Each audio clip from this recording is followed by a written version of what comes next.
Welcome back to this fifth and final round in this Cricket West Indies T20 Blaze tournament.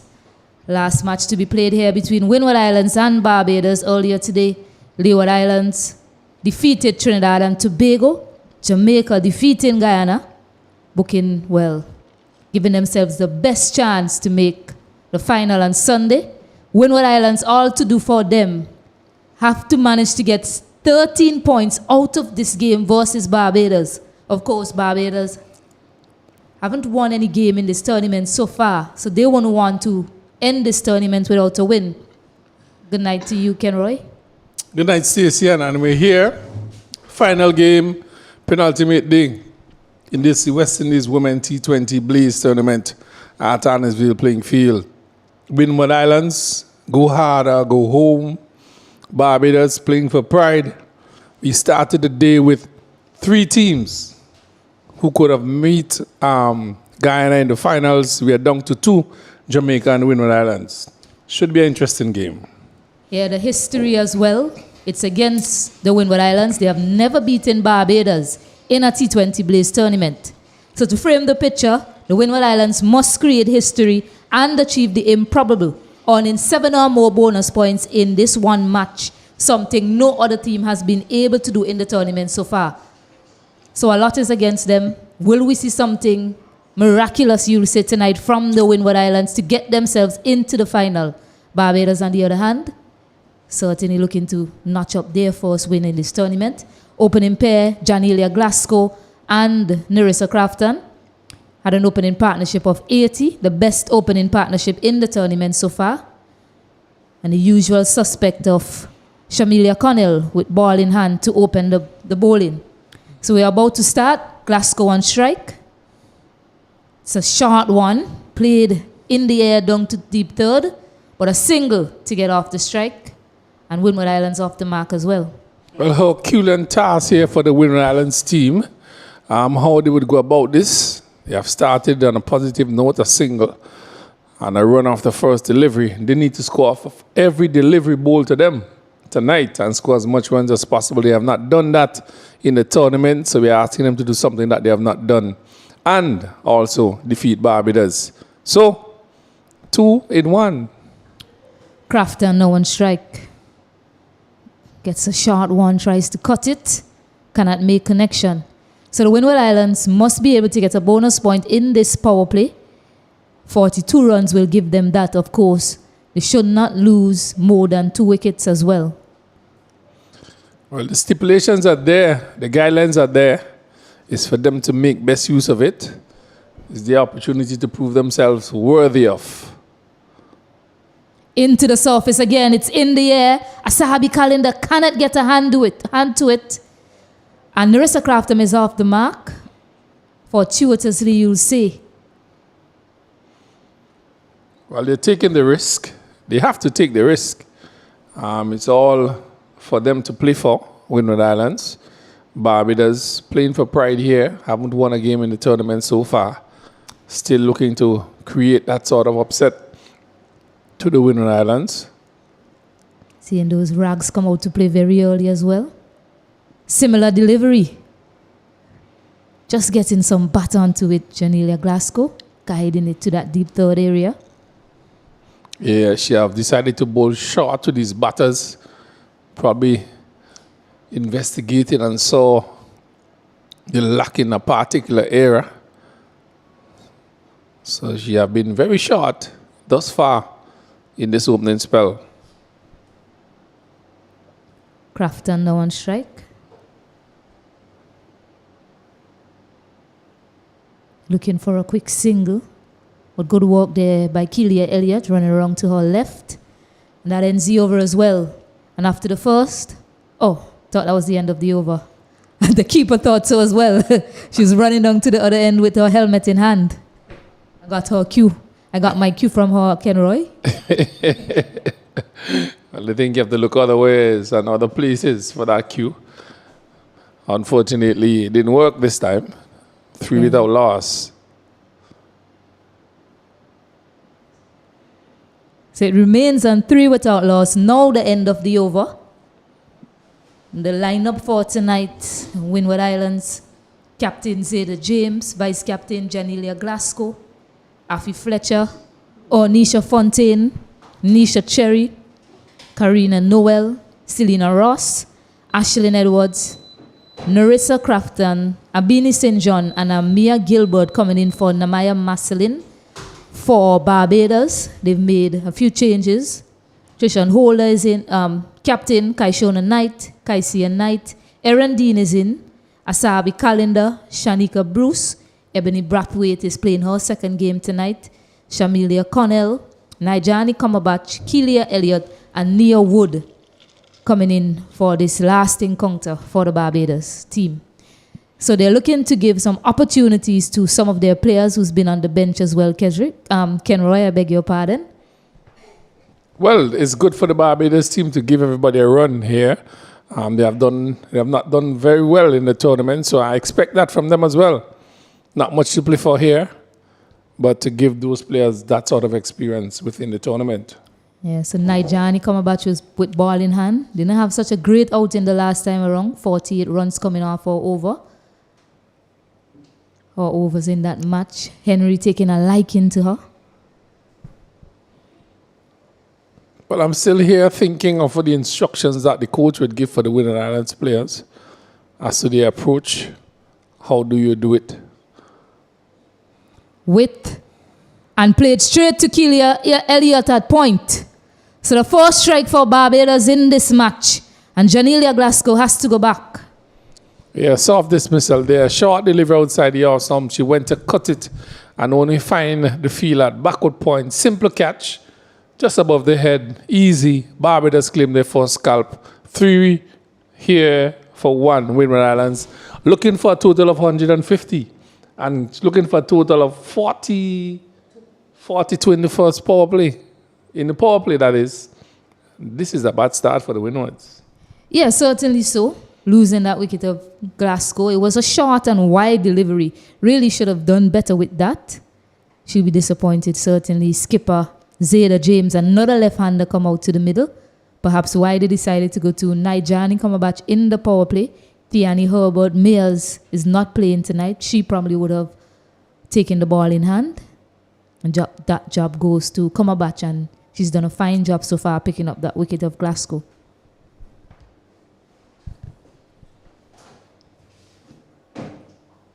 An edge gets off the mark.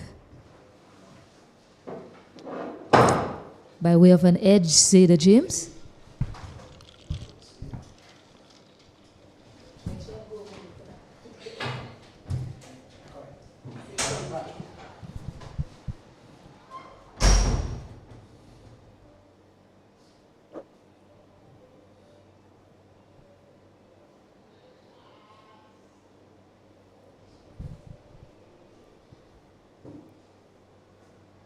Barbados, yes, they'll want to win a game, but less pressure is on them because they are not in a situation to probably make it to the final. So certainly a pressure-filled game for Windward Islands.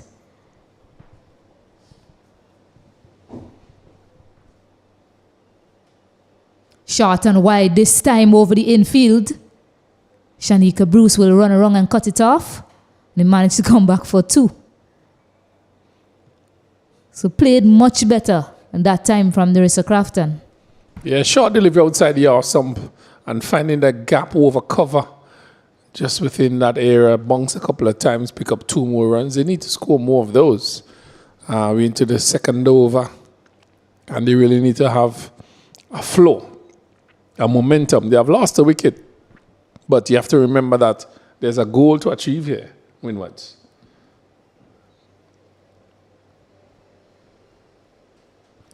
Looking to take that one down the ground, missing it.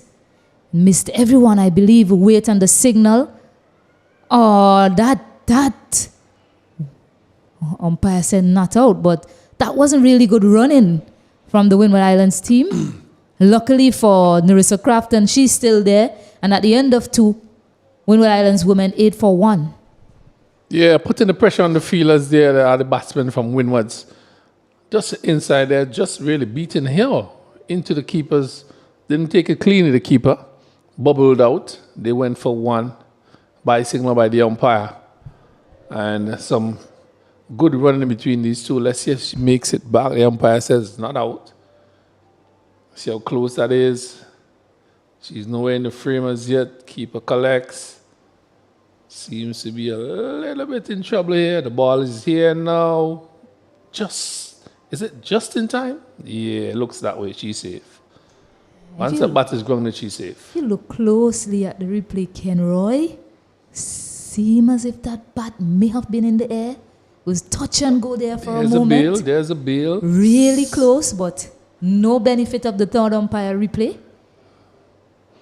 Yeah, pretty close that one was. Ooh, good delivery to start proceedings in the third over. That one just skidded off the surface as well.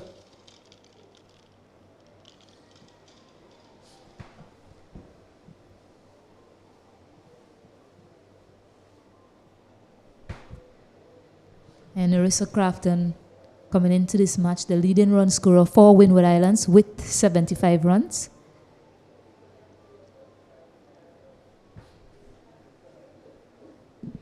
Right, she needs to play an exceptional hand here tonight for her team.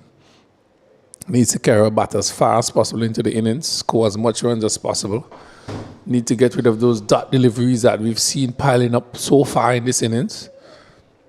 Need to get a move on, Windward Islands. This one is pulled. It's in the air. Nearwood is coming around. She can't get to it. Very nervous start from Windward Islands. Yeah, the pressure is telling on these players, not getting it right at all, not hitting the ball in the middle of the bat. Probably trying to do too much. But Barbados have played a good game so far. Looking for their first win. Windward's under pressure, looking to get to that finals. Hit uppishly, but in that vacant area.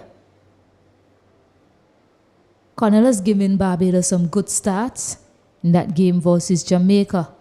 Had them reeling in the power play, 27 for 3, picked up all 3 wickets in the power play as well. She'll be looking to continue and giving them good starts as well, Connell.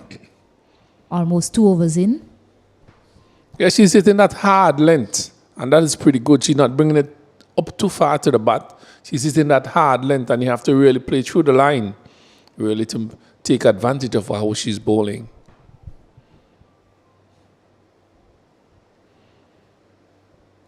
So one just guided to deep third.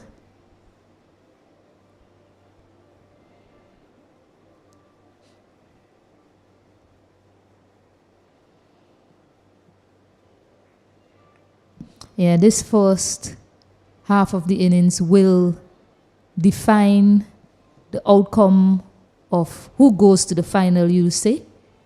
If Windward Islands are unable to pick up sufficient bonus points in this first half of the match, we will see Jamaica through to the final on Sunday.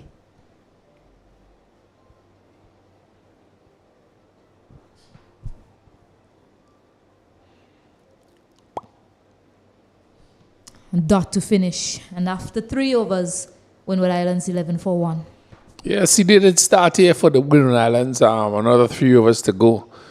Need to get to 42 at least to give yourself that opportunity. Once you blow that, Stacey, and you put yourself under tremendous pressure. Actually, I think they will play themselves out of the tournament, really. Not being able to qualify to the finals. You will see Jamaica and Guyana playing that finals after this power play. Well, the way I look at it, yes, you probably want to win another match in this tournament, but you have a chance to go to the final. So you might as well go hard for it, Ken Roy. Try your best to accumulate the amount of bonus points required. Give yourself the best chance to get to a final. Well, does this batting lineup tell you that? The way they have set things out here from the Windward Islands perspective, does that batting lineup tell you that? Yeah, not just yet. 3 overs remaining in this power play. 11 runs on the board. Cumberbatch to continue. Just flashing at that one outside the arc stump. Sailor James.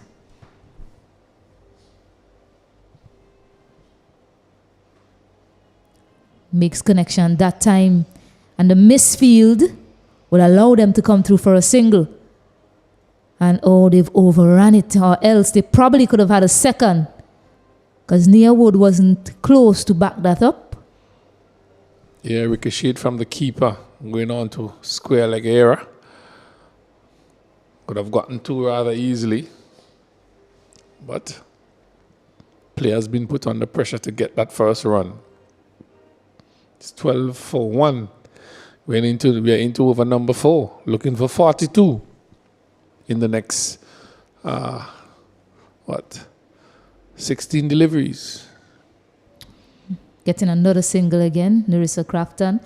So yes, Ken Roy, I would definitely keep in mind the bonus points, go hard for it.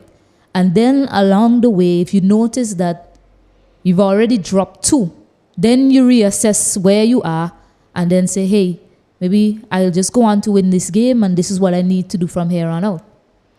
Well, we're not seeing that from the Windward's batsmen and the lineup that they have sent, based on what you've seen in the tournament. The likes of Janila Glasgow, she's gone already. Joseph, who's a hard-hitting batter.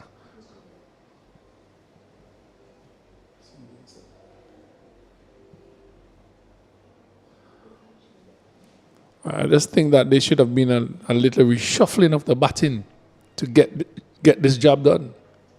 Drags this one down that time. Should have been caught, but it's over the rope. Kaishona Knight dropping it. And Zeta James picking up a maximum. Finally they get something going, but fault of the fielder there. Should have really taken that catch. Had enough time, had enough space on the outfield as well, way inside.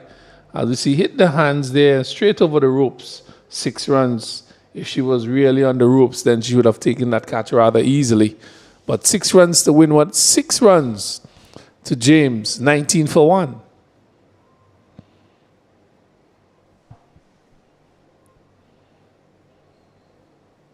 Tosses it up this time. Can't find the gap straight to Asabi Calendar. So that ends the over as well. 8 runs coming from it at the end of 4. Windward Islands, 19 for 1. Still behind the 8 ball here. Windwards, they have lost a wicket. Can't lose another one. Well, they could lose another one, but another one would put them in some serious trouble. 19 for 1, 12 deliveries remaining. They have to maximize every situation in this game, win every session in this game. It's a Herculean task set out for the Windward Islands here tonight. Huge task. Crafton turning this one into the onside. Calendar cleans up. As it stands now, they need to get 22 more runs in the power play to get themselves a bonus point, a first bonus point in this match. If they're unable to do that, they have a chance still to make up in the other phases of the game. The next phase will be critical. Of course, in that phase, you have to be scoring at least 6 runs over from over 7 to 15.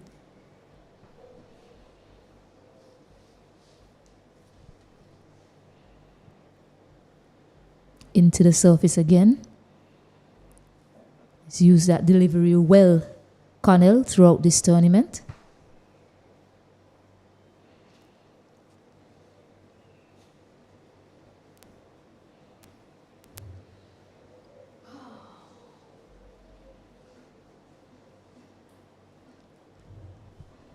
Slip comes out now.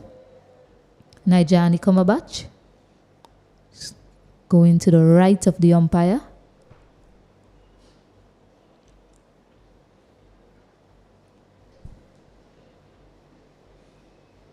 Swan is high, it's in the air, but it's over. Asabi Calendar. Not great timing on it, so it won't get to the boundary. What was good was the elevation to get it over that fielder from James. You have to take your chances. You have to take your chances here and now. You're into over number 5. You're 22. You need to get to 42. Give yourself easier, lighter work going into the middle of the innings. You can't be playing catch-up cricket once you're under this sort of pressure, Windward need to put the pressure on the team. Slower delivery that time from Shamilia Connell. Outfoxing Zayda James there. Figure that she missed out on that one. I think it just wrapped on her glove and bounced to the wicket keeper. Slower delivery, misdirected.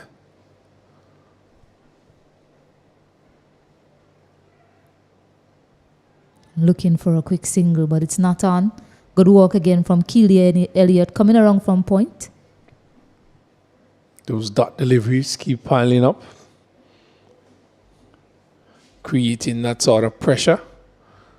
So Barbados doing a fine job here so far, restricting the Windward Islands batters to 22 for 1. We're into over number 5, final delivery. Another dot delivery. That brings you over to an end, Stacey-Ann. Yeah, so 5 overs gone, Windward Islands, 22 for 1.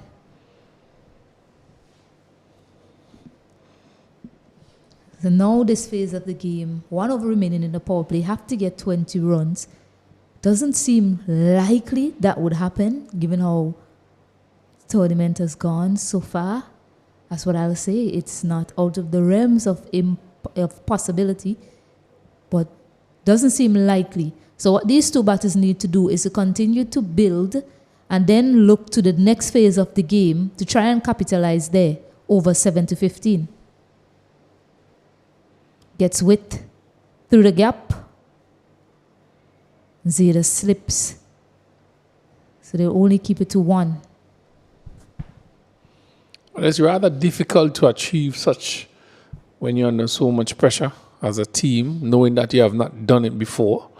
It's new territory for you and your team. Players need to know what is at stake, yes, but then the ability of the players come into reckoning when you're under such pressure. Leans back and cut it. We're showing more intent to score in terms of getting those quick singles.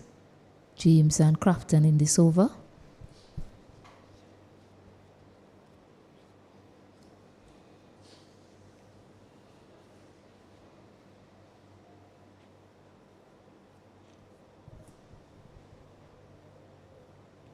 Driving that one nicely. Good work running around from skipper Trishan Holder. The rags are out as well, Ken Roy. Yes. Signs of dew. Yeah, slight juice as well prior. I think it's what they have experienced over the period here.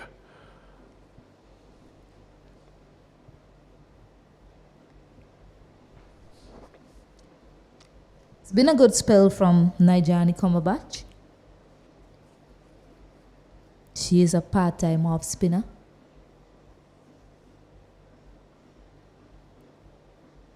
Good comeback from her after that game versus Jamaica, showing her confident self in this match, putting her hand up to the task and opening the bowling.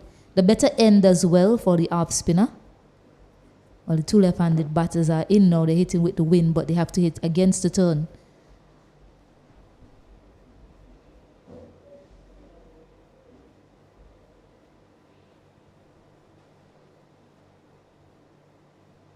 Looking to sweep.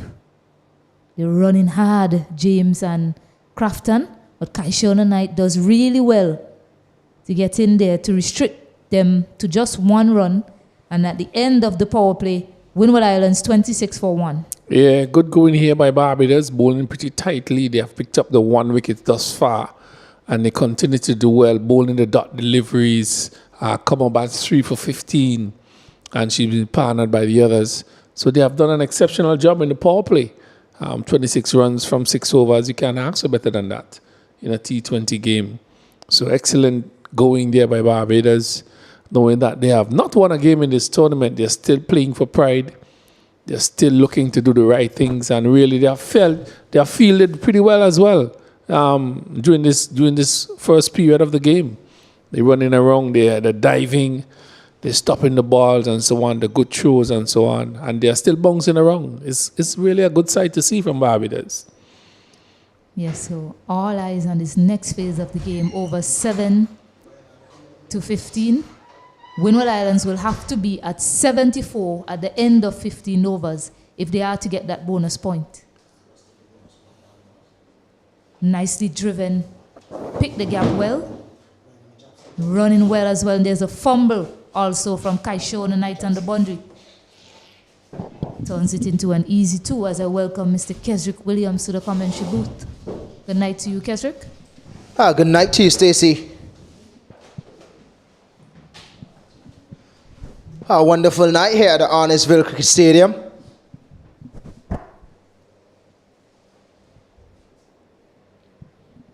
Immediately Zeta pulling nicely. Just one. Yeah, good hand from Aaron Dean to stop that. May have been 2 at best, but still stopping a run nonetheless. I was just wondering, just looking at the Windward Islands play, I'm just wondering if there was a conversation before coming out to bat, knowing what they have to get, knowing that there's a mathematical chance of qualifying, tripping that one down the ground. Should have been an easy catch by Kalinda. Yeah, one of the easiest catch you would have seen in this tournament. She covered the ground, straight into her hands and out.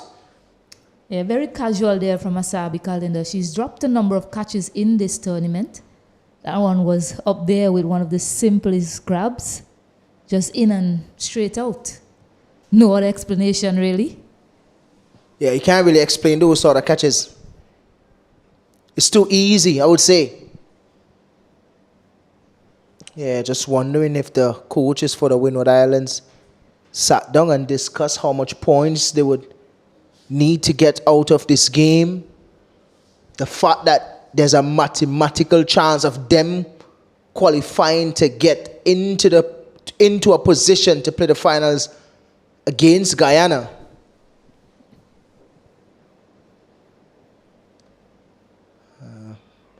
This could be an easy mix-up here. They're back home. But just wondering, Stacey, it looks like they're pretty much satisfied with just going for a win at the end of the day.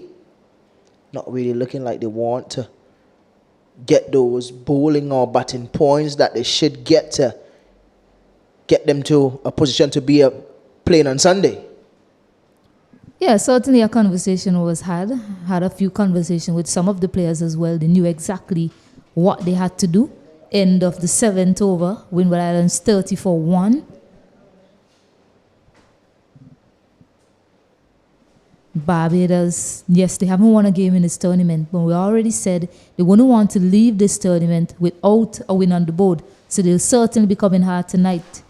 Looking good with ball in hand so far, and looking good in the field as well, apart from that drop catch. Yeah, still want to get back to that conversation, to be honest, Stacey, because somewhere deep inside of me,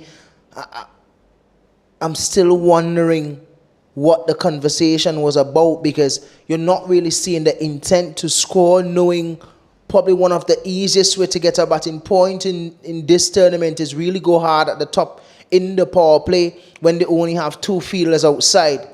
You're not really seeing the intent to score, so it leaves me to wonder, what are the conversations before coming out? If it was a situation whereby the conversation was basically based upon let's win this game, that's the most important thing, or let us try to maximize the power play, get some batting points, bat well to the middle, finish the innings well for us so that we have a chance to maximize on all those points. We're not really seeing that. Not saying there wasn't a conversation, but we're not seeing that.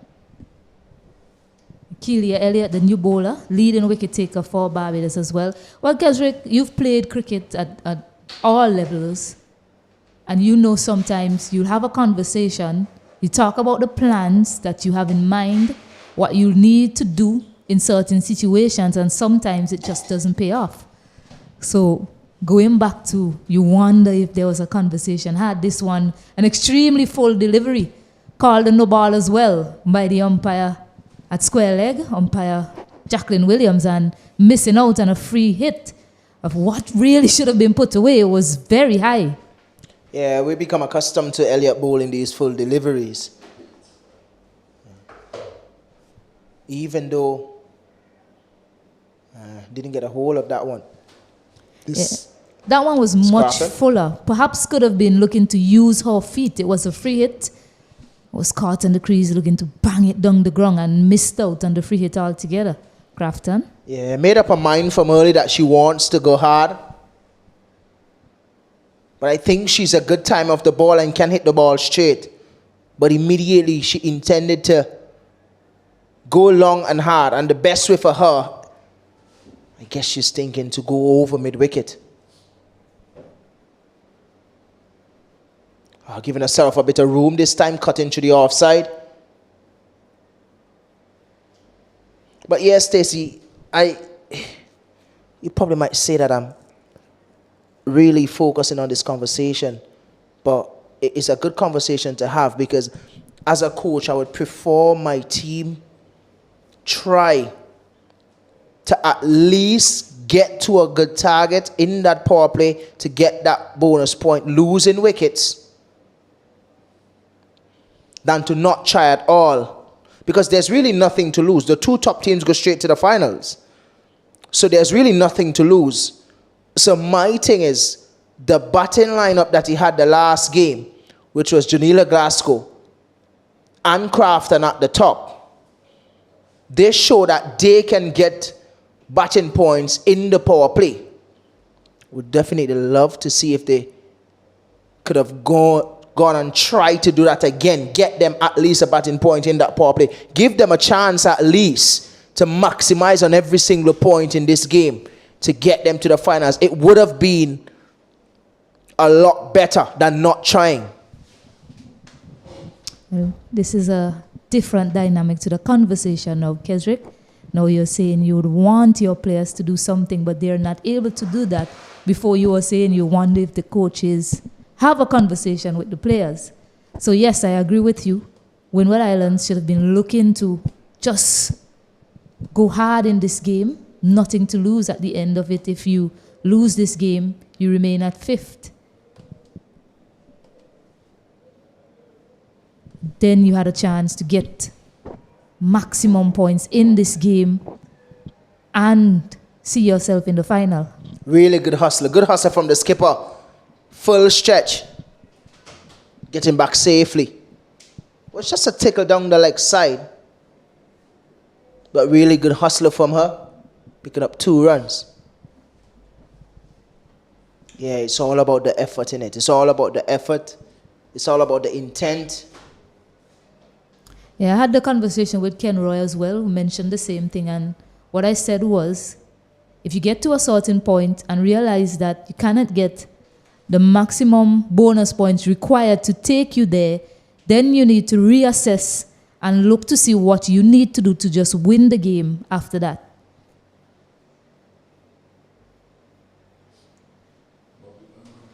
Yeah, and that's something that teams usually do over the years.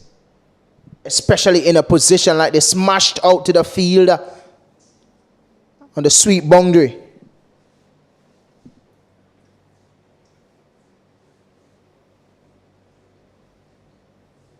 Two catches put down in this match so far tonight, Kaishon and Knight and the Sabi calendar.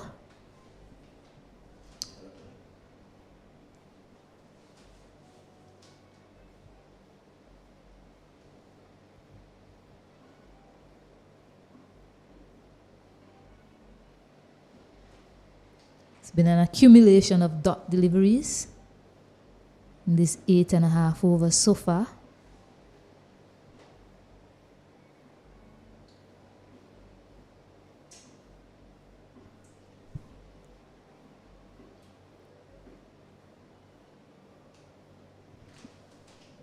A full toss. Now she dispatches it and does so quite well because it gets to the boundary also.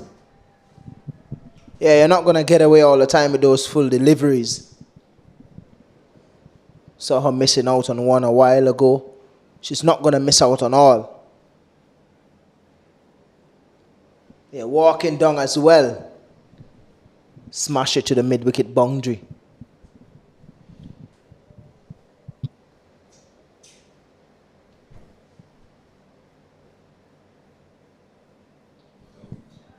Trying to go across the line is Nerissa Crafton losing her off stump. Bruce having the best laugh of the night. Not sure if that's a celebration. But really, she's a good player going straight down the ground, looking to go across the line, losing her off stump. Barbados picking up their second wicket. The score is 40 for 2. Yeah, planted that back foot, Nerissa Crafton. I was looking to have an almighty swing at that delivery, losing her shape as well. Crashing into the off stump. So a second one goes down now for the Windward Islands. And that will dent their hopes even further. Jamaica will certainly be happy with this display so far from Barbados.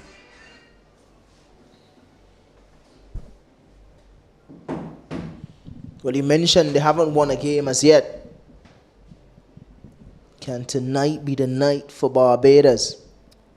And I already mentioned that history is against the Windward Islands. They have never beaten Barbados in a T20 Women Blaze tournament.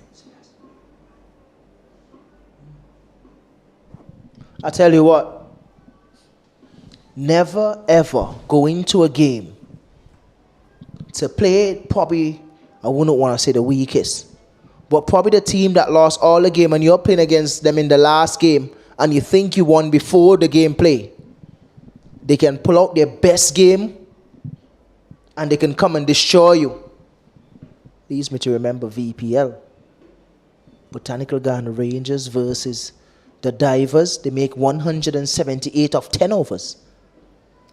Afi Fletcher hitting that one in the gap. They scramble back for 2 runs as well, so good running. But certainly, Keswick, I don't think any team playing at any sort of professional level is going to take any team for granted, no matter how far down at the bottom of the table they are. So Windward Islands certainly would not be thinking that Barbados is a pushover. They have some quality players in their lineup.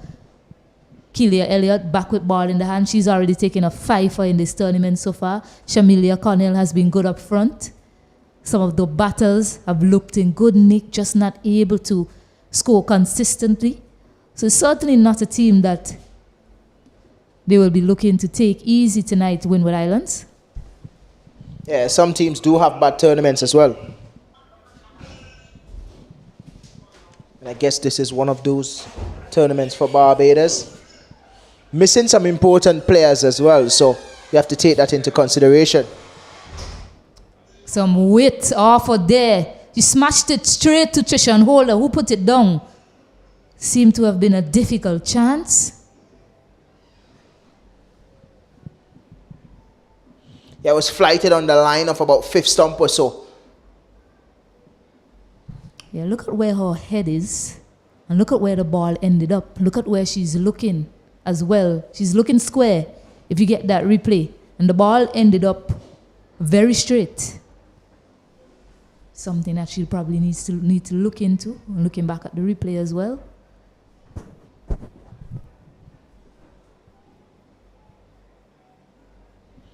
Yeah, that one just dipping a little bit, and Afi Fletcher there. Yeah, she's one of those players that's gonna play her game. Obviously, she understands her game a lot. Down the ground is Afi Fletcher finding that gap between mid-wicket. 4 runs. Not some good work there, but it looks like calendar on the boundary. Yeah, leg spinner to leg spinner. Afi Fletcher just using her feet, getting that one on the full and hitting it into the gap, that vacant area. Sabi Calendar, you rightly said it, not having the best tournament in the field.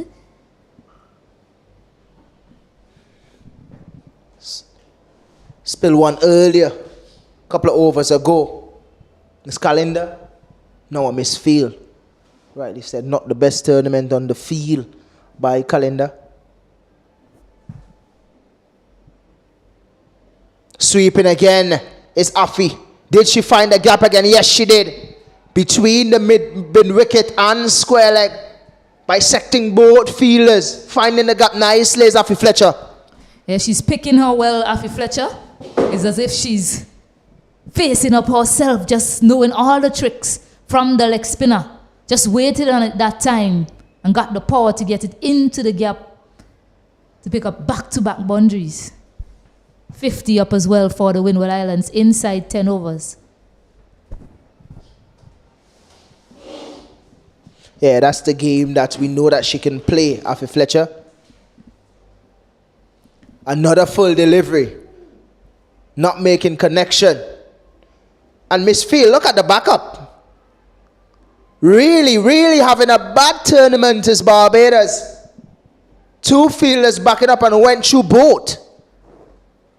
Yeah, that delivery deserved to go for 6. She probably tried to hit it too hard, Afi Fletcher. Swung with all her might, but just couldn't make enough connection to get it into the gap once more.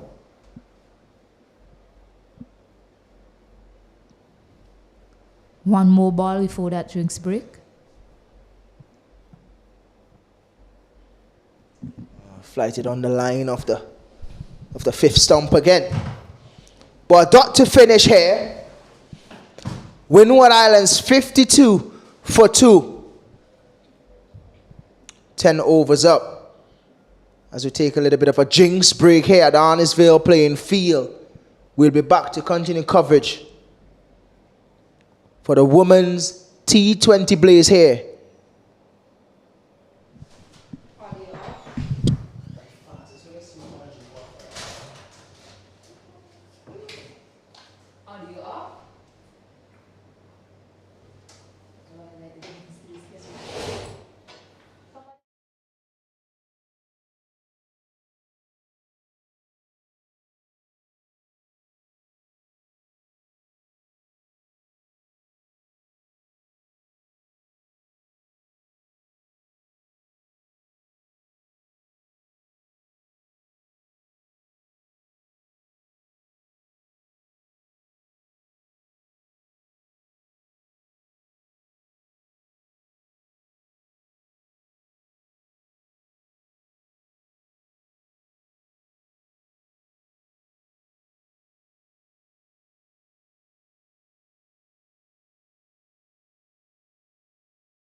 Yeah, we're back at the Arnisville playing field.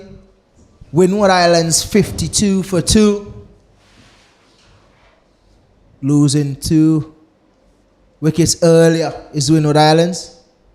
Remember, for those who are just tuning in, the Windward Island team had, or have, I should say, a mathematical chance of qualifying if they can maximize on all the batting points and bowling points. Yeah, but haven't seen a lot of intent to score, especially in that first power play. Just looking at the situation here, the fact that this team do have a chance probably would have loved to see a little bit more intent in terms of scoring. Somebody to help discuss that with me. It's Kenroy Martin. Good night to you. Good night to you, Keswick. Good night to the viewers. As you describe it, a rather disappointing showing from the Windwards to start proceedings here, knowing that they had to get 150 at least, really to put themselves in a better position than they were in the start of this game. They have not seen that intensity from the players, and really they are now 53 for 2. They need another 100 or so the next 9.4 overs. That's a lot to ask. They've been asking a lot of them all night, so that is even harder for them. Yeah, definitely put them in a position that is even harder now. Hence the reason why I started my statement earlier saying had and not have, because it's going far beyond possibility now. Far beyond possibilities for them to qualify. And looking like trouble here again. It's really a bad tournament for Barbados, I would say, because they're messing up in the field, they're dropping catches, they haven't been batting the way that we know that they can bat. Their bowling in this game is a lot better.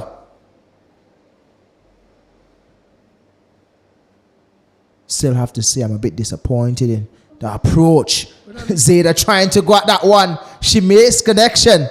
It will not go to the boundary. Yeah. It's a bit of a laugh, Martin, because the funny part about that is, wonder if it's a bit of Jew. Zayda wanted to make connection. Yeah, no ball. Came out on the front of the hand, man. So much could have happened there. Happy that no one got hurt with that delivery. So it's a bit of a dew there, and also rainfall before this game. So it's a bit wet outside as well. Zayda advancing this time, getting it over extra cover. Wouldn't get to the boundary. I just want to ask Martin, have you ever had that sort of issue in your day with the dew effect? Didn't play much cricket in the night, Keswick.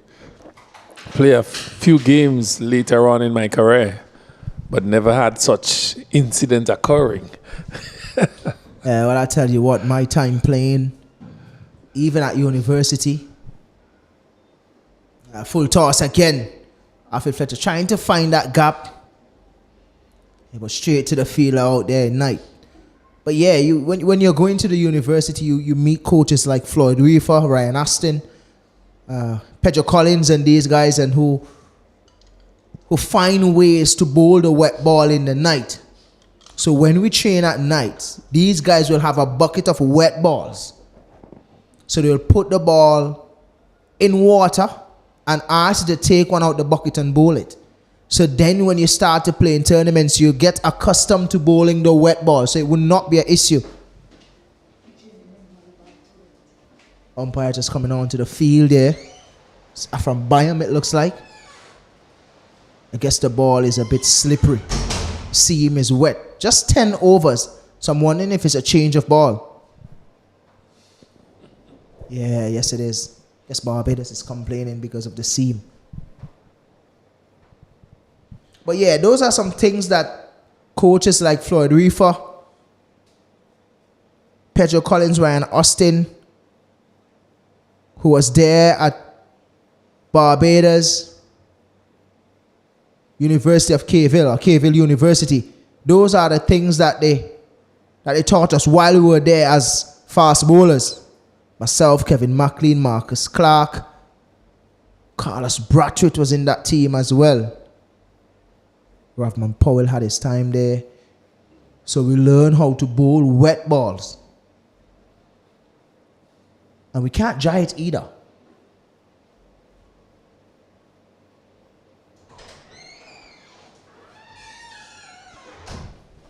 We're not taking away anything from the Barbados team. They have bowled really well so far in this innings. They have bowled 11 overs, 15 runs, and took 2 wickets. They have fielded rather exceptional. other than a few misfield and a drop catch, they have done exceptionally well tonight from a team perspective.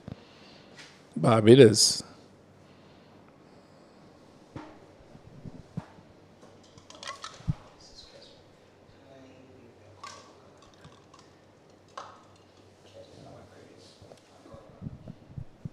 So Windward Islands just drowned in somewhat in the possibility of making it to the finals. I think that have gone out the window.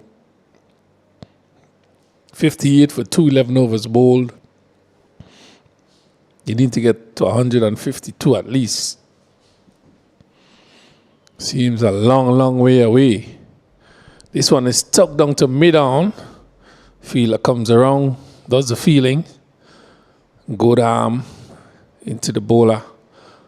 Another run been added. They have not been able to get those balls into the gaps and into the boundaries. That has been an issue for the Windward Islands.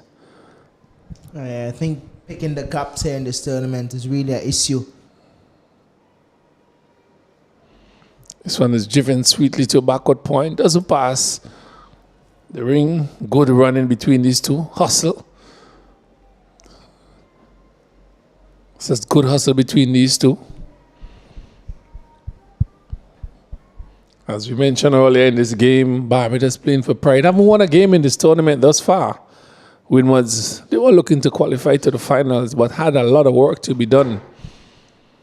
And some would say it would have been impossible for them to do so, because some of the things have not been achieved by this team. As we continue to see the singles are coming, but they need much more than that. Yeah, I'm guessing that they already take qualifying for the finals out of their mind. It's really hard from here on in.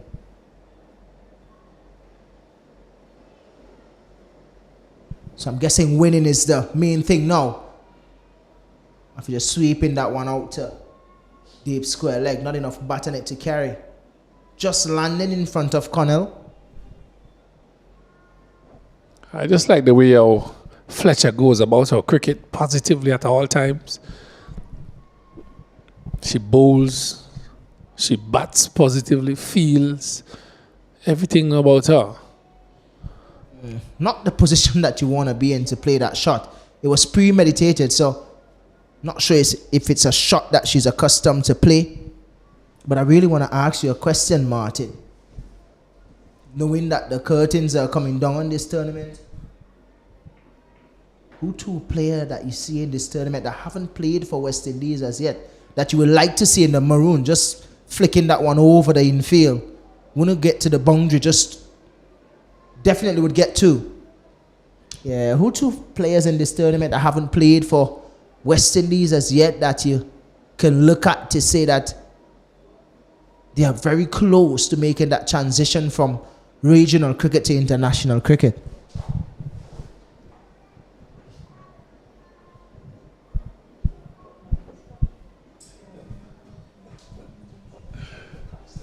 Difficult question that is, Keswick. I think most of the players I've seen basically on par, really. The West Indians, those who have played at the international level, has really stand out. Haven't really stand out as we wanted them to, but they have been top of everything. This one is hit high and hard over mid-wicket for another single straight to the fielder.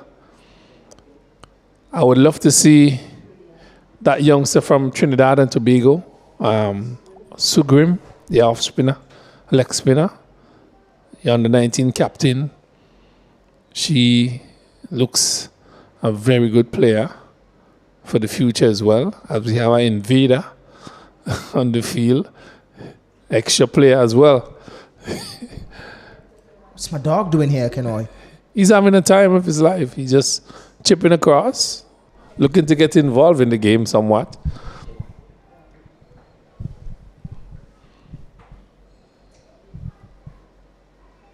Tell you what, Kenoy, I can call a few names that definitely think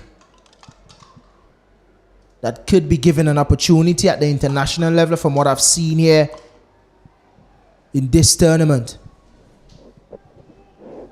Well, it has to come with performance and your ability to adapt and adjust. I've not really seen much of that in this tournament from the majority of the players. I've seen potential, yes, but to transit or transform that from where it is now to the international level, it takes a time. You have to perform at this level. You have to do well at this level so you could get accustomed to doing that when it goes to the next level. I've not seen that from these players in this tournament so far. I can call a few names for you. Well, that's up to you. Go ahead. I'm listening. I think Claxton is one of those players that I think is full with potential, understands a game. Another full delivery. Sweeping is Zeta James. But yeah, I can call a few names. Someone like a Claxton from the Leeward Islands, young fast bowler, hits the ball well. I mentioned before the game today we saw a glimpse of her batting short the tournament, but today she came in and really finished the innings well for the Leeward Islands. And such a good feeler. This one pumped down the ground by Afi Fletcher. Gets into the boundary easy. Really good shot. Using her feet, going over the fielder at mid-off into the boundary for 4. Yeah, good shot there by Fletcher. As I said, I love the way that she approaches cricket from a positive standpoint. She has just entered the crease. She has 21 from 13 deliveries. This is the kind of cricket you want to see. Yeah, it's the intent. Someone who is willing to play her shots. Again, smashing it down to mid-off. Just a single. Another person that I'm thinking of is Grimman from Guyana. Young opening batter. Hits the ball well, technically sound. Someone that I think needs a bit more time, but if she stays focused on her game, correct a few things, her name could be thrown into the hat as well. It's young Crafton out of Windward Islands. Very aggressive at the top. Just need to correct a few things. So someone that I think could get that chance to fully be in the team and make a firm stay in the team is someone like a Crafton. Played already, but just think there's a few things that she can correct to firmly hold her position in the West Indies team. But she's a good player. You can see it. Yeah, it's no doubt that she has potential. It's no doubt that these players have potential. But the thing is that transforming that potential from just having it to actually doing what is required of you, that's a different aspect, Keswick. You need to do it on the field. You need to perform on the field. We need to know that you're capable of doing it, not just a glimpse of it. You need to do it. Afi, back on the back foot again, pulling that one out to mid-wicket. It's all about the intent to score here from Afi Fletcher. And that's what she's doing. She likes to feel bat and ball, gives herself a little bit of a room.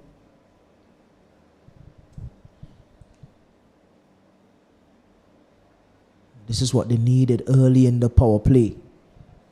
Someone to come there with some confidence and just score. Afi Fletcher.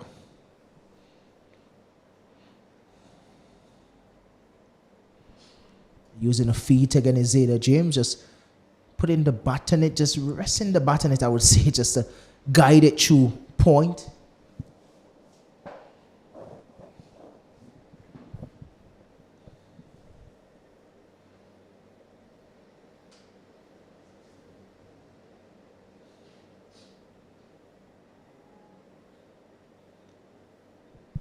Sweeping is Afi Fletcher.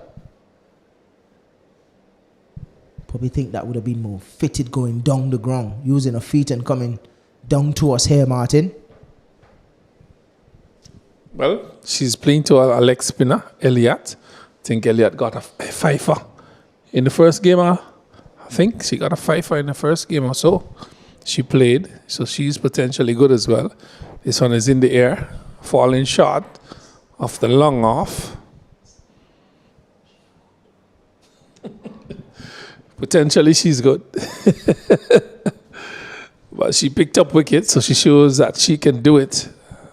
But that's the thing. You will see players with potential, but are they able to actually execute? That's another thing. Afi Fletcher is doing that right here. James is doing a pretty good job backing up. I think that she's more suited for the longer version, James, from my vantage point. If you give her more time at the crease, I think she gets better. Yeah, she's that type of player. I think she's one of those players that would be in West Indies team for a long time if she continued to improve. Young player, understands the game, especially her bowling. Left arm spinner. Captain in the Windward team this year. I think given time, with her improving, or continuous improvement, she would definitely get to a level that she'll be a firm international player. You could see that in her. She's a technically correct player. She plays all around the ground. Here's from St. Lucia. Just needs to get probably a little bit more powerful with her ball striking. Down the ground again, it's Afi Fletcher straight to the field at mid-wicket drop. Looks to me like Bruce. Yeah, that's her. It was hit with a lot of power.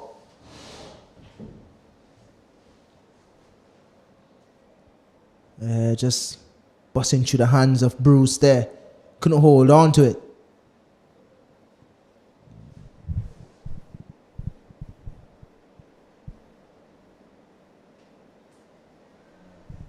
Zeta trying to cut behind point. Only could have found Cumberbatch. It's Bradford there.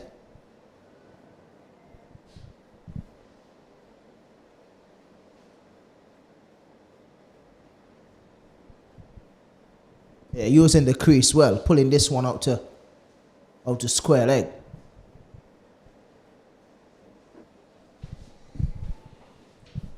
Yeah, good support been given here by Fletcher. James is on 33 from 44 deliveries. Afi Fletcher, more aggressive player, more experienced player as well. Just been given a chance at life. 81 for 2. I've been hearing something for some years now, Martin. I just want you to confirm it for me.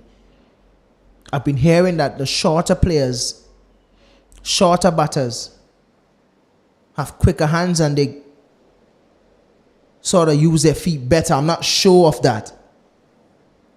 So far, I'm seeing Zeta bat and she really do have quick hands. Speaking of quick hands, this one goes down the ground by Afi Fletcher, just landing just in front of holder. Really thinking it should have been a catch. Yeah, I thought so as well. I think she gave it too much time in the air and she decided that I'm not going to catch that. I'm going to let it fall in front of me. Look at that. She just pulled back at the moment there and decided she's going to save it instead of taking a catch. Yeah, it should have been a catch.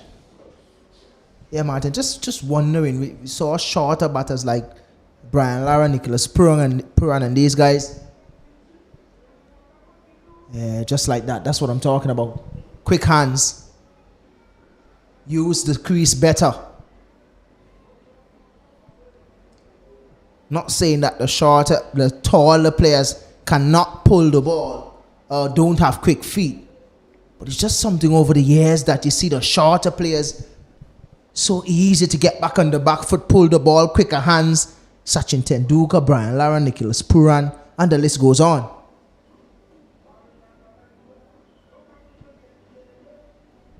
I'm just wondering if it's because they're lower to the ground.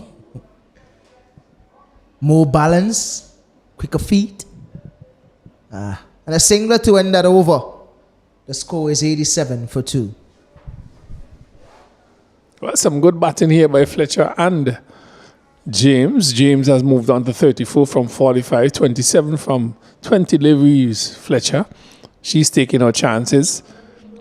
Would have really loved to have her in the top 3 for the Windward Islands starting this innings. Really would have loved her at least number 3 batting there. Then we could have seen a different game. But saying this and saying that, welcome back Stacey-Ann. Stacey-Ann, Fletcher is there on 27 from 20. I think that she should have batted a little earlier, knowing the situation of the Windward Islands. Yeah, has come out and from ball 1 showed great purpose to score runs.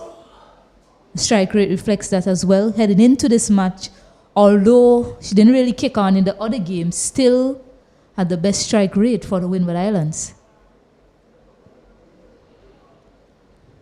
Well, Cumberbatch continues. She had 3 overs, 15 runs, 1 wicket. Windwards are 87 for 2. We're into over number 16. James has batted well. A wide signal by the umpire. And they bowled a number of wides in this period. Barbados.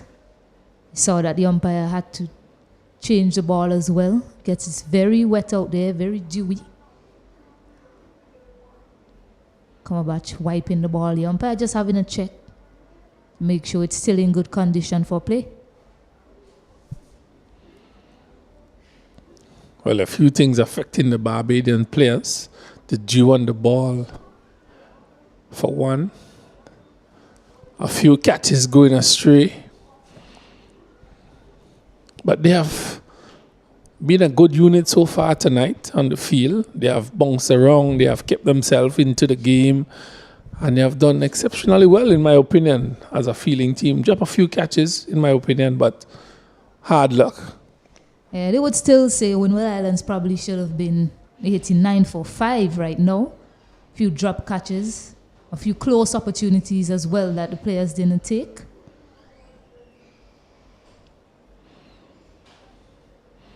Here's Fletcher again, really getting into her cricket. She's going more than a run-up ball. 90 for 2. James Fletcher scores. 16 from 19 and 28 from 21. Partnership of 50 from 40 deliveries, these two. A really good partnership. Again, this one is nicely pulled there by James to the field at square leg on the boundary. She does the fielding, another single. And you've seen a number of deliveries that Windward Islands, they haven't capitalized upon, taking it to the boundary. Number of singles scored off deliveries like that one. Need to be looking for the gaps. Fletcher hitting that one lovely. 2 covers for 4. Loud cheers coming from the PH Vera stand. They love that shot, Ken Roy, and you called for it to find the gap, using her feet to perfection. Cumberbatch tried to take it away from her. Yes, she did, but such was a good reach there and able to crash it into the boundary to pick up a much needed 4 for the Windward Islands. Yeah, lovely shot by Fletcher, using her feet, the width also, and smashing it through covers, finding the gap. No man move into the fence for 4. Lovely cricket here by Fletcher. She moves on to 32 from 22. This time she's finding the fielder and scampering a single. Yeah, she's done that well for the night. Used the crease really well. Uses her feet to come down to the bowlers and gets deep in the crease as well to pull. Also shows that she tries her best not to pick out the fielder. So even if it's not a boundary, it's a single to add to the tally. Come match, final over, final delivery that is. Punched out to covers. Windward's 97 for 2. 16 overs completed. Your thoughts so far, Stacey? As you seen it, Zeta James 37 from 48, Fletcher 33, Crafton 14, 1 for 25, 1 for 11, Ozune for 9, that's Bruce Cumberbatch, and Connell. That's a summary so far, 97 for 2. Yeah, it's a good recovery from the Windward Islands. They lost Glasgow very early, then Narissa Crafton didn't last too long. They're in a good position to try and finish the game well. Haven't been able to do that so far in the tournament. Recall that last game against the Leeward Islands. They lost a lot of wickets at the back end and didn't score many. So these two, they're in the middle. They want to put that to right and try and finish in the last 4 overs for the Windward Islands, getting themselves up to a comfortable total, one they might think can keep Barbados out of this game.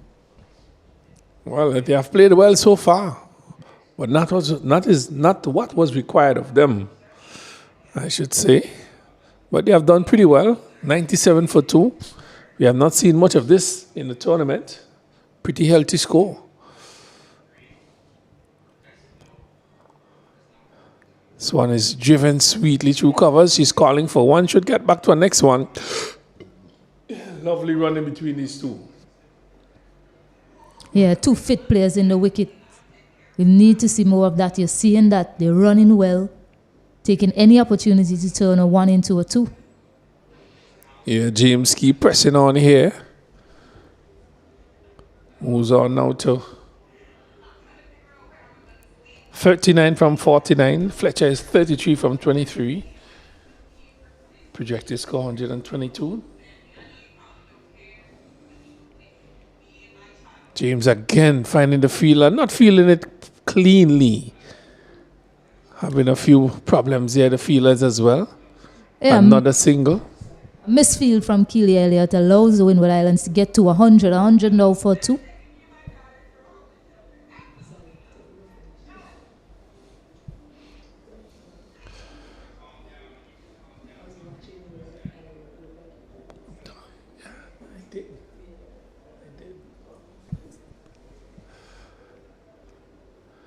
Fletcher pulling that one down to mid-on. She's off for one more. I love the way these two have gone about the business here. That would have been really encouraging up front if I had seen this sort of energy put into play from the Windward Islands team. Probably would have been in a much better position. But cricket is a game of glorious uncertainties. 50 partnership between these two, coming from 40 deliveries. Would have loved to see Fletcher up front. Yeah, I thought that's a move that they probably would have made, given that Cumberbatch was bowling, and then another left-hander came in. Thought they would have looked to break up that 2 left-handers at the top and look to bring a right-hander to face Cumberbatch early. She came in at 4. She's making an impact in the game, though. 34 from 24 so far, Fletcher. She's never afraid to play her game. I've seen that during this tournament. Excellent all-round player she is. Excellent fielder, brilliant bowler. And she contributes pretty heavily with the bat as well for her team. Showing all her experience as well. Fletcher. Always give 110%, whatever she does. Short, and she's pulling that again. Finding the fielder. That left or right should have been gone to the fence, but straight to the fielder again. 103 for 2. 17 overs completed. Windward Islands. James on 41. Fletcher on 35.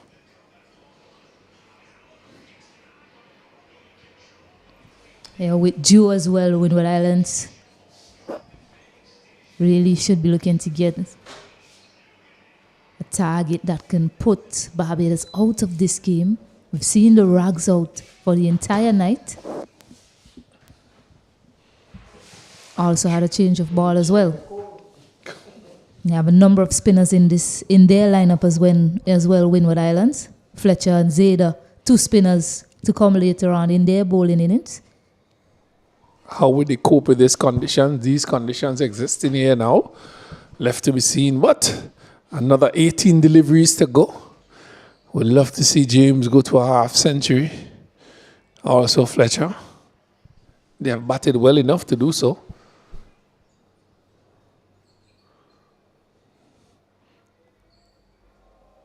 Looking to take that one down the ground, giving herself some room. Actually, she's been bowled quite sedately. She was looking to take it down the ground. I think she inside edged it onto her boot, and then it rolled back onto the stump. We'll have a look at the replay here.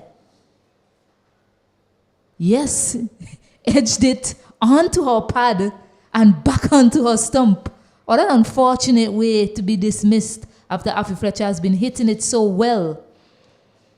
Just as you mentioned, her scoring a half century as well, Ken Roy Martin. Quite curious. Should have kept that thought to myself, really. But she goes back for 35 from 27. Well played by her. Zeta James is still there on 41 from 51. Skipper of the Windward's team, 103 for 3. So that brings Edwards to the crease. They need to maximize these last 17 deliveries. Windwards get to a total that they would be very much comfortable with. Edwards scored 14 runs in that last game. The only runs she's managed to score in the tournament so far. But he'll be hoping that it signals a change of luck for her. And she can kick on as well at the back end of this innings for the Windward Islands. Well, she only has 17 deliveries to do so. Needs to do that here and now. Down the leg side. White signal by the umpire.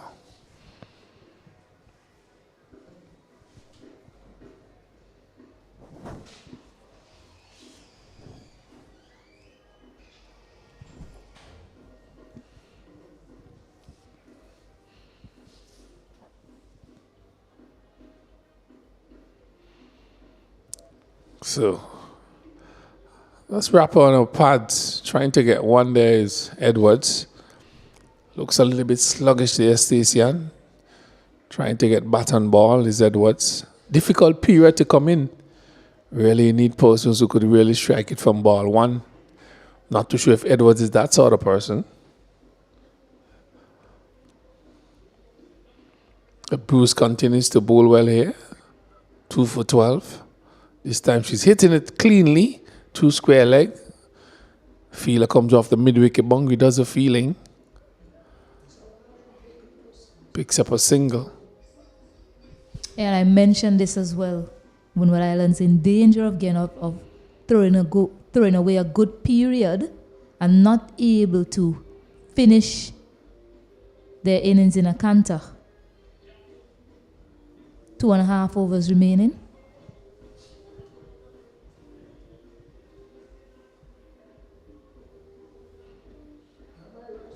This one is hit powerfully over cover. 1, 2, 3 bounce. She's gone for 1.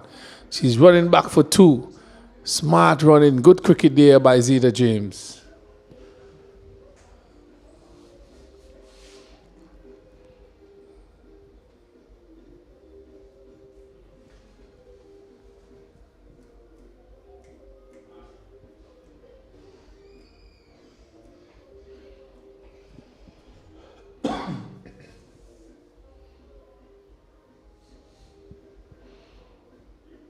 Played again by Zeta James all along the ground. Another single. She settles for that.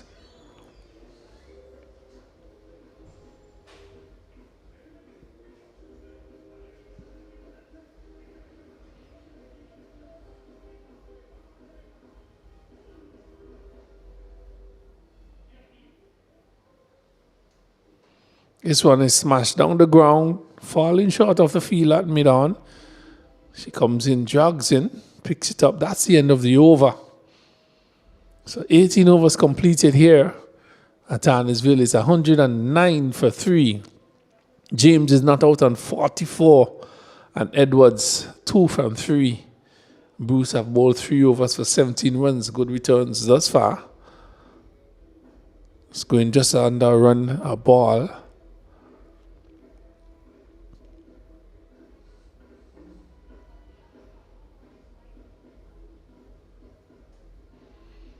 Connell into the attack.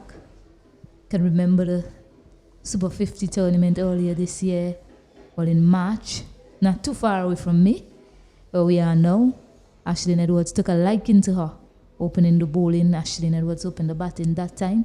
Seemed to be a type of player whose area of strength is striking the balls predominantly when it's shorter. Doesn't really seem to like it when it's pitched up.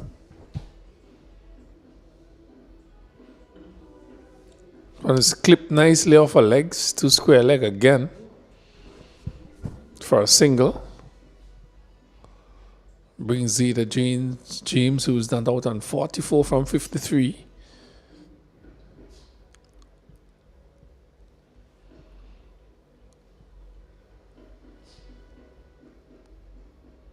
I wonder how much Windward is thinking is enough to defeat this Barbados batting lineup. They haven't shown in the tournament, but of course they can come good anytime with the bat. Have some good players in that lineup. Seen glimpses from Calendar, Cumberbatch. We know Kaisia and Kaisha on the night. We know of their capabilities. Yeah, call some good players out of Barbados. Christian Holder as well have a half century against Windward Islands last year. Haven't seen that on display in this tournament from them.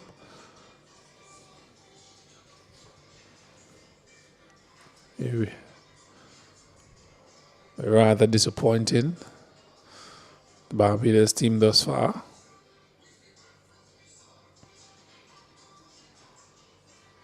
So just some consultation between the umpires again. I think it has to do with the ball.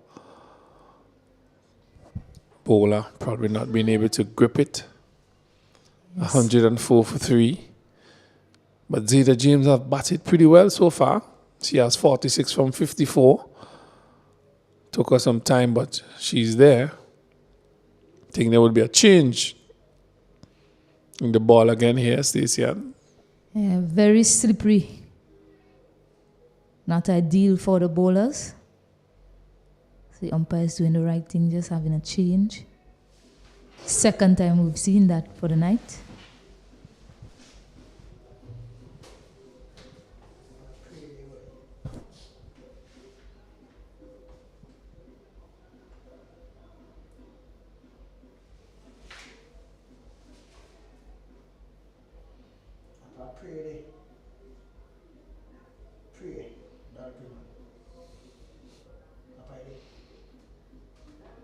James is pulling that one. He's getting close to the fence. He's gone for 1.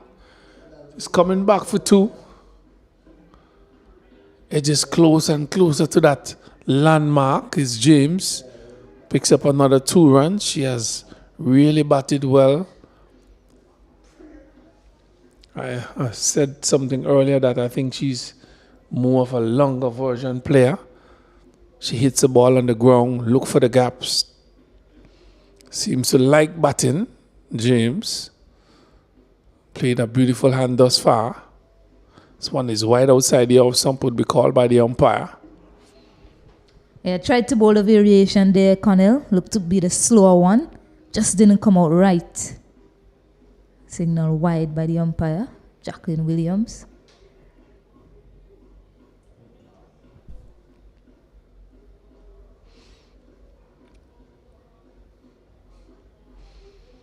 James pushing that one down to mid-half, full face of the bat. Picks up another single. She moves up even closer to that crucial landmark of 50. She's on 49 from 56 deliveries. Her partner Edwards is with her. She's 3 from 4. Windward's 116 for 3.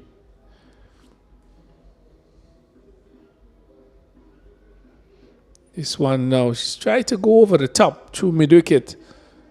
I think that got her some inside edge from my vantage point, not to show trying to maximize that is Edwards.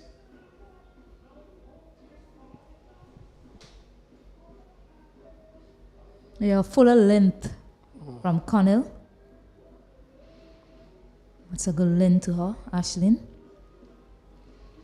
End the over with 2 dots. Windward Islands 116 for 3. Zeta James nearing a half century. Windward Islands will want to finish well, try and get up to 130 if they can. 14 runs will be required to do so in the last over.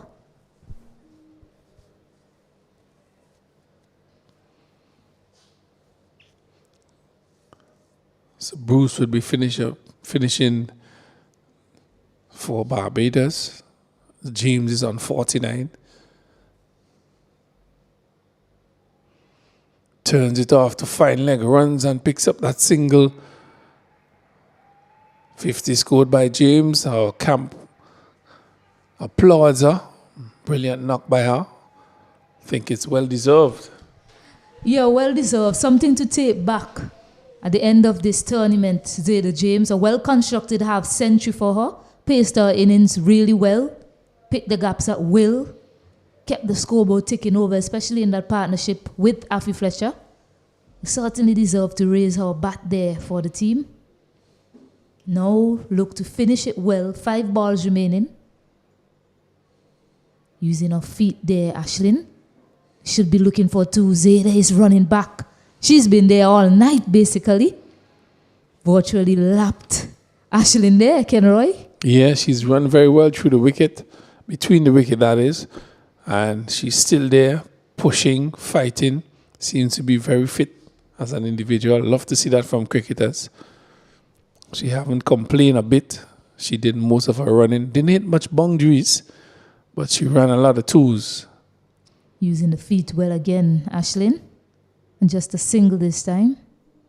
And that's a better option for her. Those deliveries that's pitched up, instead of waiting for them on the crease, using her feet certainly gives her a run scoring option, Ashlyn Edward.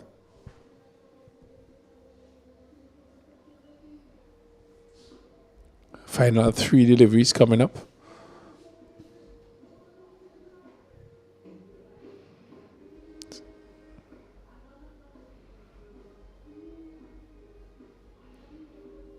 Another dot delivery outside the off stump to the keeper's glove.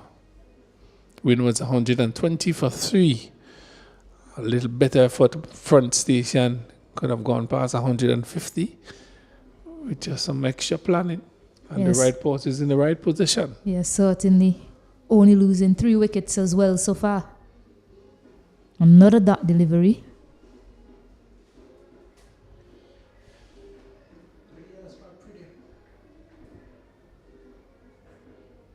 Just 4 runs coming from this over from Bruce so far. Bowled well tonight. Picked up 2 wickets, especially that wicket of Afi Fletcher. If she was still there, the rate she was scoring, probably could have seen more on the board. Using the feet, they're looking for a run. Keelia Elliott fumbles. They managed to get a single to end. 121 for 3, Windward Islands. And with that, you say that Jamaica has a place in the final versus Guyana on Sunday. Yeah, with no doubt. So Windward's 121 for 3. And really, first half of this game has been completed here. Penultimate day in the West Indies T20 Women's Tournament blast here in St. Vincent and the Grenadines. We saw the Windward's women getting 121 for 3. The skipper leading the way, James, with 51. And good support from Afi Fletcher as well. We'll be right back here at Islands Hill to bring you the last half of this game when Barbados takes a crease, looking to get their first win in this tournament.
Welcome back to the Annisville playing field.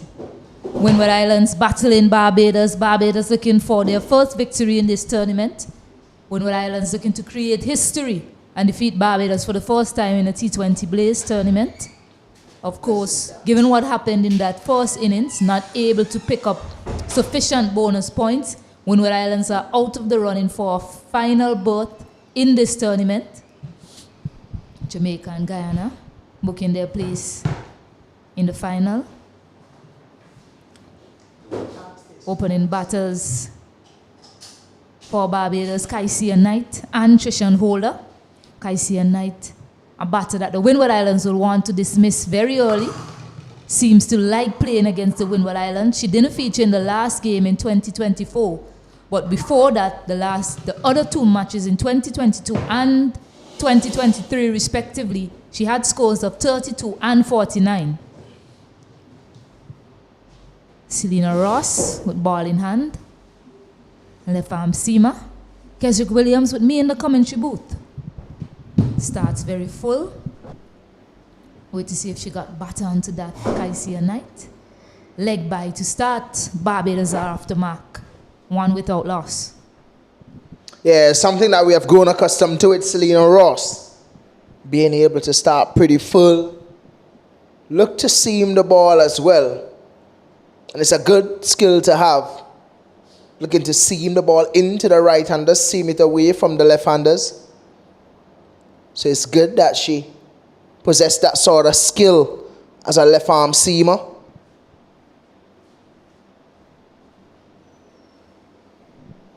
They would really like her to get some early inroads tonight. Yeah, certainly Windward Islands has a score on the board, albeit they probably would have wanted more than that. Trishan Holder, another player in this lineup that has scored against Windward Islands as of recent. Scored a 67, I believe, against Windward Islands in last year's tournament. Certainly enjoyed the pace of the Windward Islands bowlers.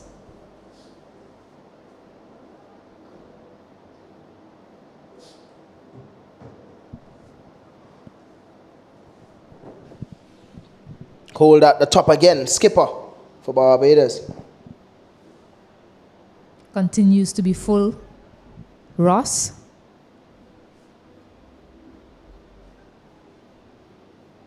And they have nothing to lose, Barbados. They're already at the bottom of the table. Haven't won a game yet. They have 4 points because of the bonus point system. They should look to go hard and get these runs and get us a win before they depart tomorrow.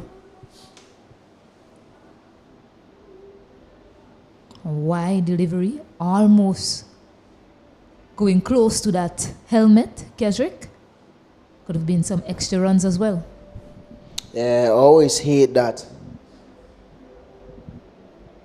Ball hitting the helmet. And you get extra runs. It's not one of my favorite rules in cricket.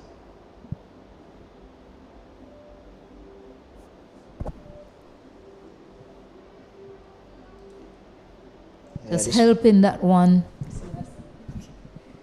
Kaisia Knight, Ashlyn Edward fumbles, so they managed to get one.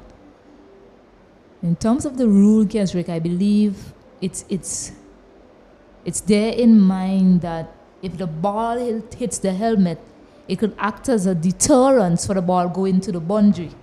That's what I believe as well, probably the reason for the rule. Couldn't dig deeper into it. I guess you can put a stick behind and put the helmet on the stick. Then it might hit the stick and then you might get more runs at it. If it Less hits the chances stick. of hitting the stick, Stacey. Much slimmer, but quite possible.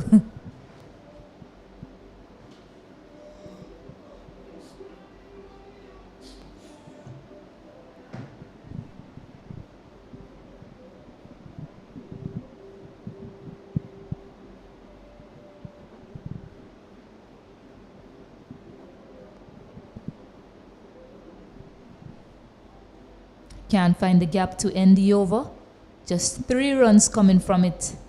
At the end of the first, Barbados 4 without loss.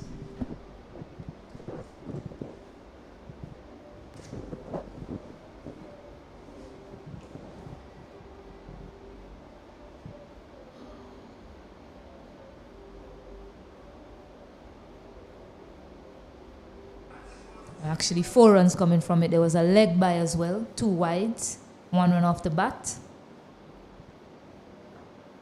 118 now required from 114 balls. Zeta James with ball in hand has opened the bowling throughout this tournament for the Windward Islands. Has done a fair job as well.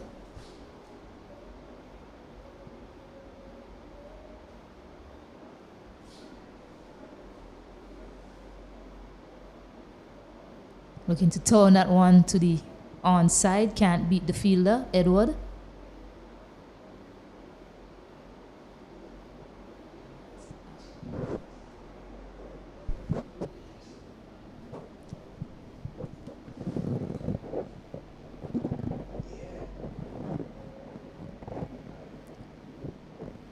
Picking the gap that time, Kaisia Knight. And just looking to be measured in her approach to start, perhaps. Kaisia Knight set herself up to take it deep for the team. Very important to their cause of winning this game, Barbados, if she is able to score some runs. Yeah, we know her potential, so she haven't really scored a lot of runs in this tournament, but we know her potential. Good delivery there from Zeta.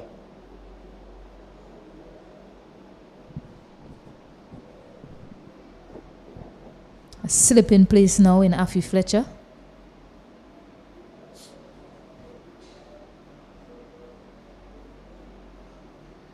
I think that's where the position she just came from, around that area. Trishan Holder is able to walk it there. Still not off the mark though. A leg by.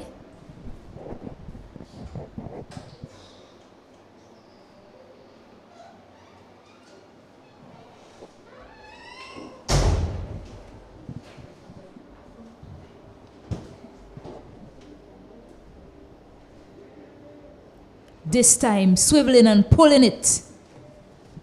Picking up the first boundary off the bat, Kaisia Knight. I mentioned that she is an important part of the Barbados team getting a victory because she scores so well against this opposition. Yeah, it's a lot easier to play that shot. Zeta coming from over the wicket, ball spinning into Knight. So it's easier to play that shot before to see her coming from over. But it's always a bit easier for a left-hand batter batting a left-arm spinner when the ball is coming into them from over the wicket.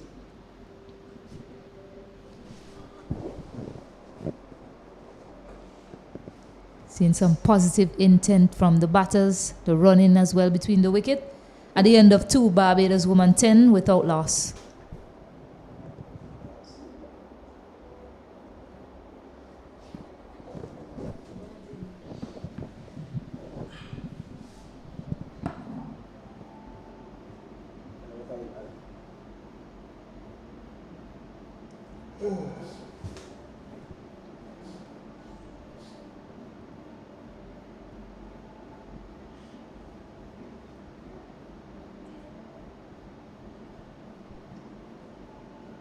Ross to continue.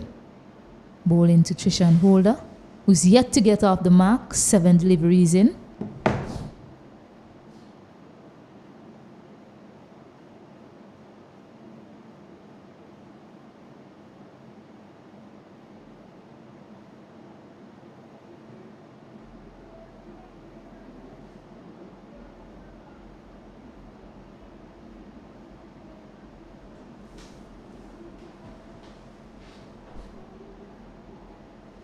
Not a play and a miss from Trishan Holder. Not able to get back onto it. Kaisi and Knight, her experienced partner at the other end, just having a word with her captain.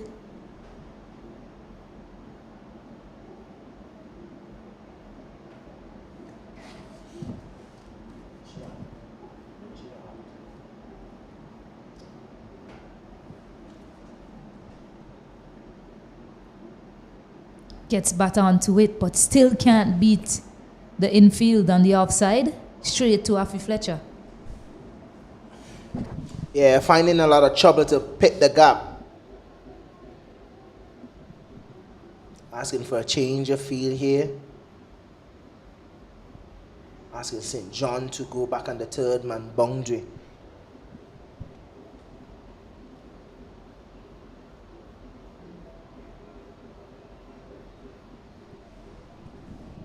Yeah, that one piercing the infield that time. I think it went very close to Afi Fletcher, but over her head. Perhaps if she was right on the edge, may have been in business. But Trishan Holder gets off the mark with a boundary. Yeah, it was nicely played from Holder. Opening the face of the bat. Getting it just in front though. She didn't really play it late enough to get it behind. Just over the heads of Afi Fletcher. Cushioning into the boundary. So a boundary to open up our account. Yeah, had to be right on the edge of the circle, Afi. May have been in business. So Ross to continue. Back to playing and missing Trishan Holder. Yeah, how much time have we seen her playing and missing?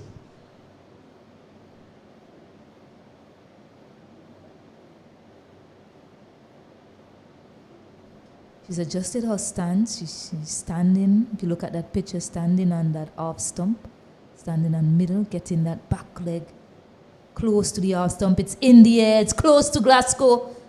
Looks as if she's put it down, got a hand to it, did well to get a hand to it, but can't hold on. So Trishan Holder has a life. The replay will tell us how close that was. Looked as if she got a hand to it. Yeah, it was a diving effort. Yeah, didn't really get full hands to it, but did get there. Just a little bit more of reach from Janila Glasgow. Yeah, perhaps fingertips from Janelia Glasgow. The end of 3 overs. Barbados 16 without loss.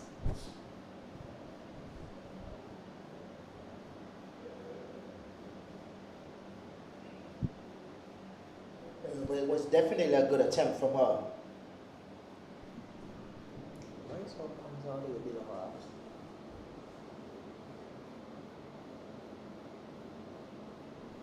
Too short again by Zeta. There's protection in that region, on the boundary on the leg side. So it'll just be one.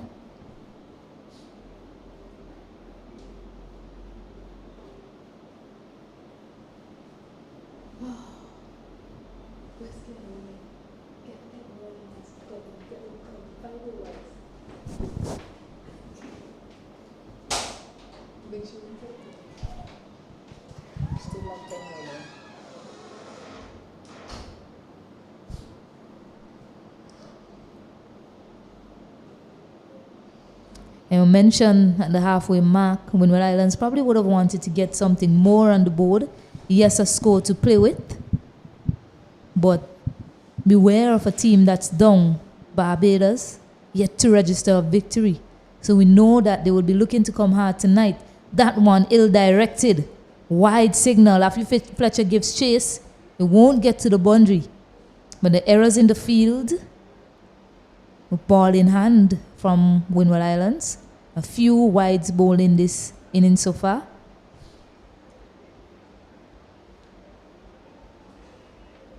Yeah. Normally a good bowler at the top is Zeta. Usually bowls in the power play and very accurate as well. Just losing a line on that delivery. Bit of width offered. And she'll get another boundary, Trishan Holder. And after playing and missing a few, she's doing it in fine style. Now up to 10 or 14 deliveries. Yeah, she needs to do better with the line now. She's just really missing it.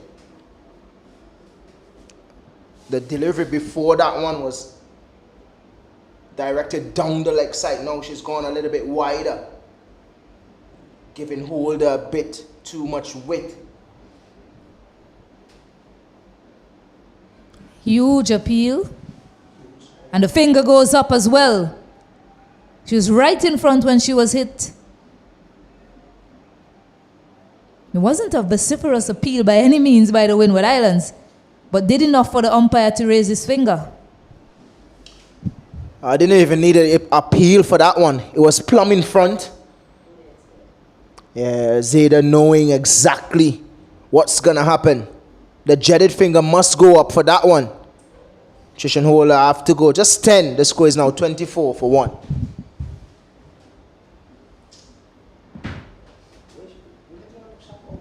And managing to get there first in the 4th over, Windward Islands. Nijani Cumberbatch now coming in at number 3. So batting at around number 5 all year in the innings. Did enough to get a promotion in the batting order. Second game now, she's coming in at number 3. Scored about 30 odd, I believe, in that last game versus Jamaica. It was too much for her to do, but her and Kalinda forged a decent partnership, although they didn't get their team over the line.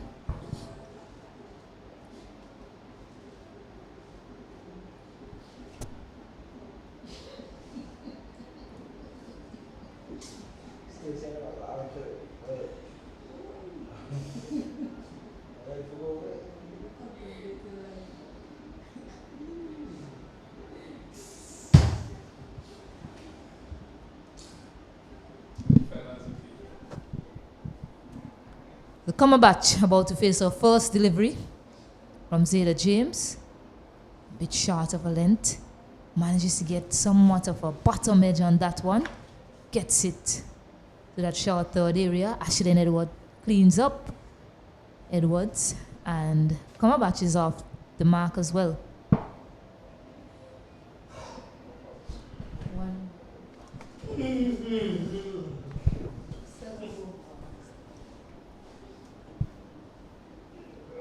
Looking to sweep another appeal. This time the umpire hand remains unmoved. And that ends the over. 4 gone. Barbados 25 for 1.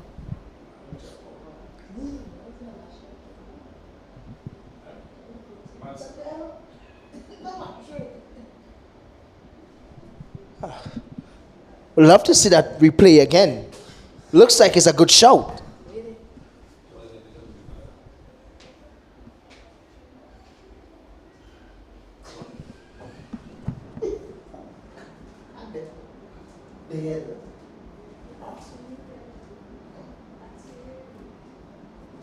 So Afi coming into bowl in the power play. What do you think about that one, Stacey? Looks pretty close. Looked very close, Kesrick. They say that the umpires have the best view. Of course, we have a better view with the replay up here. Yeah, it was definitely a good show. Not sure why it's not given.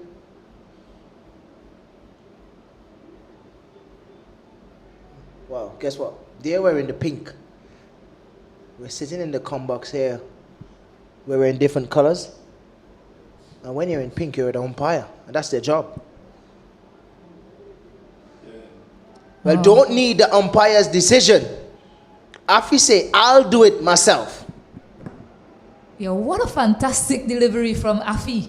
Beating Cumberbatch in flight and then crashing into that stump. Great drift on that delivery. Good loop as well from Afi Fletcher. Right away with ball in hand into the action. Perfect leg spinning delivery. Wonderful from Afi Fletcher. Yeah, leg spinner's dream delivery. Afi just saying that she will do it herself. A gemmer for delivery from a leg spinner. Yeah, this is wonderful. This is great.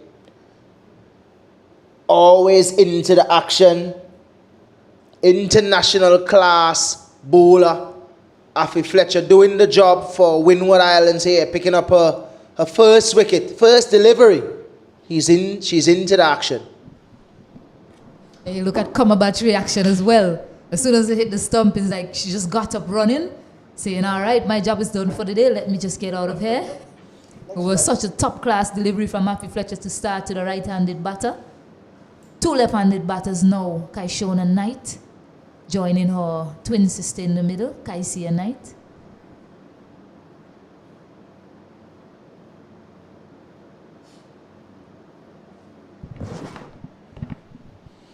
Guess what? If I get that sort of delivery, I'll be in the dressing room already, taking a shower.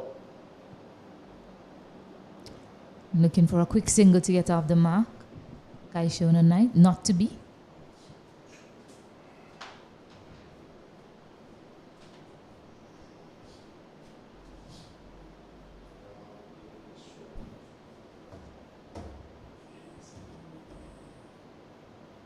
Sweeping, can't find the gap, but gets off the mark, Kaishona Knight.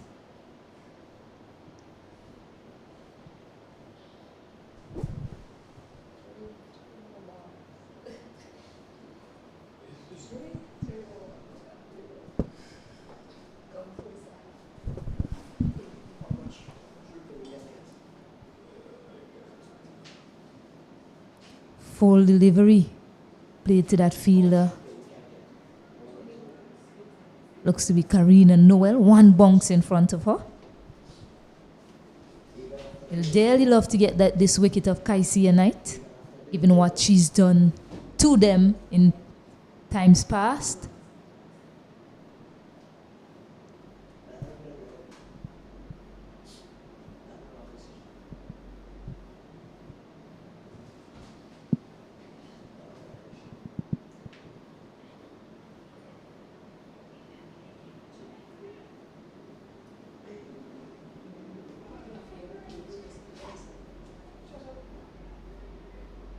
Sweeping again, getting the broom out. Kaisia Knight.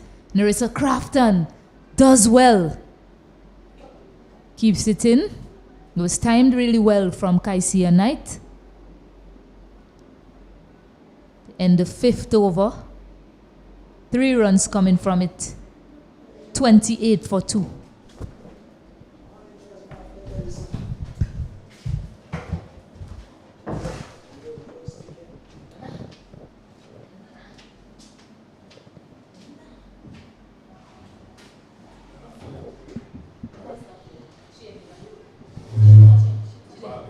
Well, Cherry's been introduced now. Really had a good game the other day against the Leeward Islands. Bowled pretty smart. Bowled pretty slow into the pitch. Batters couldn't really get her away. Pretty sure that her skipper would want some of that tonight.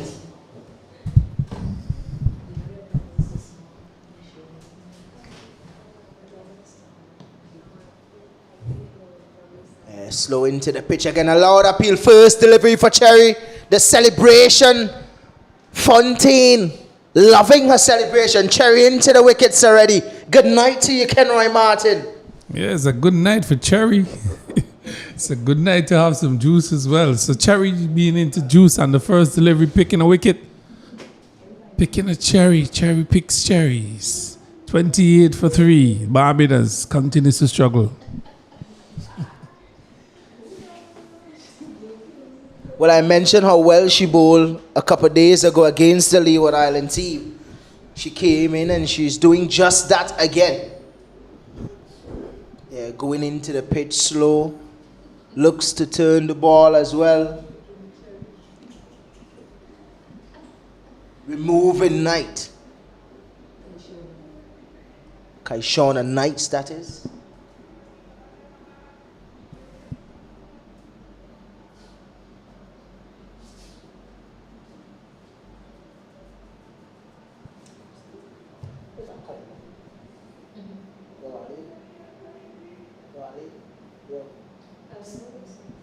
So excellent start here for the Windward Islands. 28 for 3. Cherry picking a cherry pretty early. She sweeps a wide signal by the umpire very early. Extra delivery to be bowled.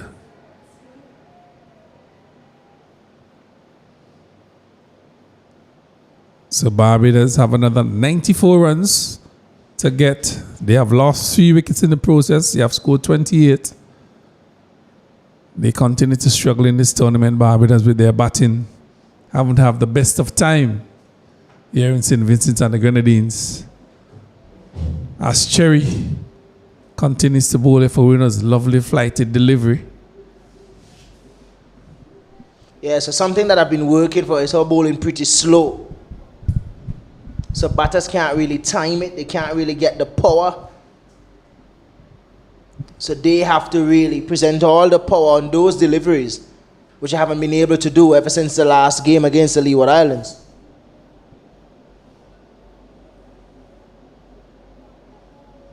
This one is cut nicely backward point. Fielder didn't feel cleanly. Gives her another single. So just a little bit of width there on that delivery. And Calendar is nice, that is. Stroking it nicely to a backward point, picking up a single. Score moves up by 1 to 31 for 3. So Windward's having an excellent night so far in the field. Unfortunately for them, they will not be able to go to that finals. Down the leg side, wide arm comes out from the umpire. So 2 more runs on the board. Extra delivery to be bowled by Cherry. Cherry just losing always somewhat. After excellent start. Yeah, not really getting her radar right. Saw her bowling in the warm-ups the other day, and I had a few words with her in regards to her finishing her action. As soon as she released the ball, that's the end of her bowling. So I want to see her finishing her action more. Usually spin bowlers, when they finish their action, you want to see them looking for that return catch. Not really seeing that from her. Lovely shot there. Swept away by Knights. She's gone for 2. Looking for 3. Could be some trouble here. Oh, misses the stump completely. Should be getting 4. No. Comedy of errors. But some good running here by Calendar Knights. Barbados shuttled up now to 36 for 3. Lovely shot that is. Head, hands, eyes, everything coordinating for that sweep shot. Well played by Knights. Classy. Cherry continues. 2 more deliveries to finish this over. Seems like she's been bowling for a pretty long time, Keswick. Yeah, those 2 wide deliveries makes the over feels like it's not ending. After a good start, picking up a wicket on a first delivery. This one is beautifully driven down to mid-on. The ever-present Fletcher.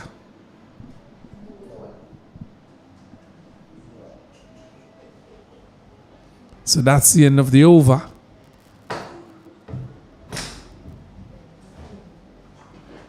So after 6 overs, it's 37 for 3.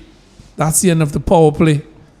And Windward Islands could say they have had a pretty good power play thus far, picking those 3 wickets. So getting that extra bonus points, would that work in their favor? Oh, I don't think so. Jamaica already ahead, gone to the finals against Guyana Sunday. Should be a game you shouldn't miss. Guyana getting the better of Jamaica up front. Guyana losing to Jamaica this evening. Windwards and Barbados are here locked in battle. Barbados still looking for their first victory. Windward still looking to maintain the form that they have picked up in the middle of this tournament. This one is hiked over mid-wicket. Would it get enough? Has it enough legs to get to the fence? Does it? Some little football skills being done there by Alexander. Not too sure. Edwards it is. So she signals 4. Then have that Ronaldo touch on the touch line. So it goes over the rope for 4.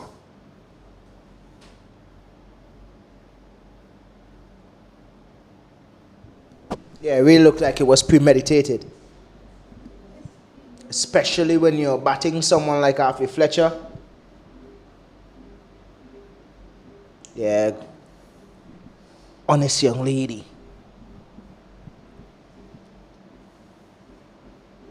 Ooh, lovely delivery. Top delivery that's a Jaffa. Brilliantly bowled by Harvey Fletcher. Flight, pitched, turn, bounce. Brilliantly bowled. Again, across into the keeper's glove. Couldn't ask for it better than that, Keswick. Lovely bowling. Excellent leg spinner. Tell you what, when you can't pick it, sweep it. Probably that she's playing. There goes a googly. Down the leg side, ill-directed. Waiting on a signal from the umpire.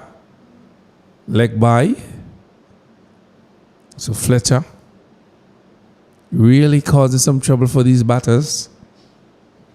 42 for 3.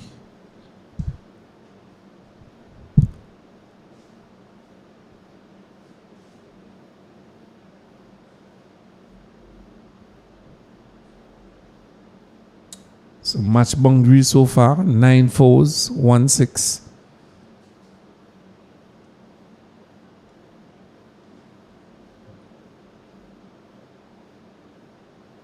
Oh, lovely bowling there by Fletcher again. Coming out of the hand so sweetly. That leg spinner. That was a googly, it seems like. Not too sure if I'm reading it right from here. Probably would be held by Keswick in a bit. This one is swept lovely. True mid-wicket, 1 bounce. Feeler from mid-wicket comes wrong and does the feeling. Good arm into the keeper. And that brings you over to an end. It's now 43 for 3.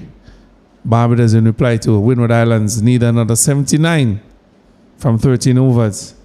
Match summary so far, James 51, Fletcher 35, Crafton 14, 2 for 22, 1 for 25, none for 16. That was the bowling for Barbados. And Fletcher again with the ball has picked up a first scalp so far. So good going here by Windwards.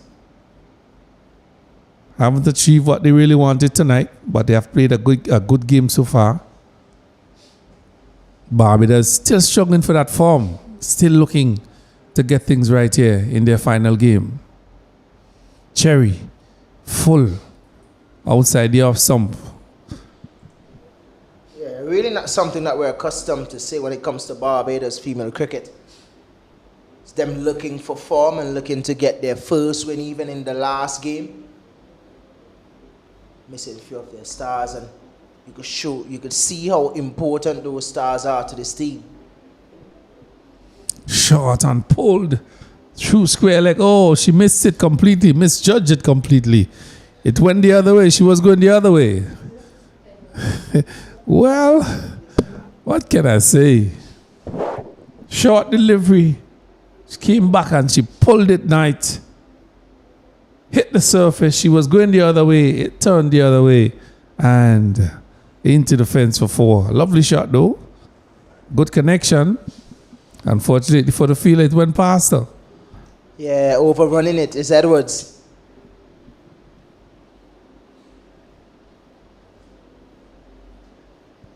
Full delivery. This one is swung down to spine leg. It goes all the way for 6. Bad delivery, and Cherry, she's been hit high and hard into the fence for 6. Yeah, not having the best of night is Sherry. ever since that first delivery, she haven't really picked up at the right length or line as yet. Is this the night for night? Because she's playing well. She's scoring off of every bad delivery. This time a full toss. Hit over the square leg boundary for 6. She's not really having the best of night. The last game was a really good one for her. Just wondering if the dew factor is really kicking in. Because we saw them changing a few balls in Barbados innings. So I'm guessing it's just the dew factor. She's not really gripping the ball well.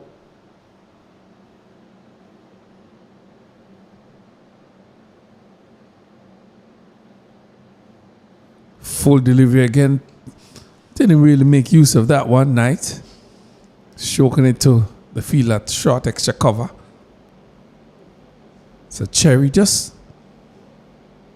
missing a few things here from her bowling. Probably struggling just to grip that ball. Full delivery again. Knight smashing it to the field at short extra cover. Does very well. 53 for 3.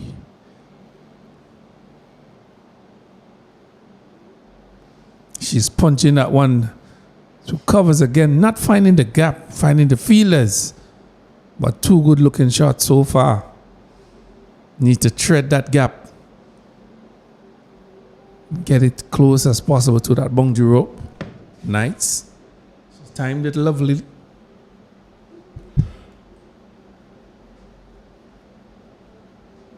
Lovely timing. The one is she's playing way back. Quick single taken. Soft hands. Rotating the strike. That's the end of the over. Windward's getting 121 for 3. Bruce got 2 for 22. Cumberbatch 1 for 25. And Connell for 16. Presently, Zeta James got 1 for 14. She Knight is 25. Fletcher 1 for 8. She's been the pick of the bowler so far.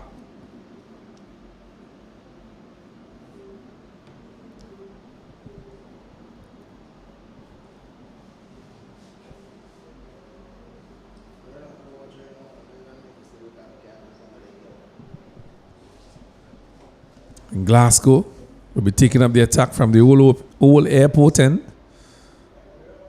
She'll be bowling tonight, who's has scored 25, a brisk 25 so far from 22 deliveries. Calendar's 5 from 6.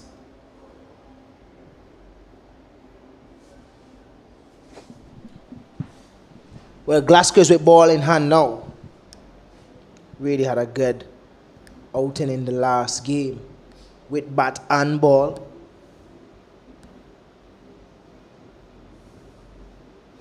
Knight is pressing that lovely timing.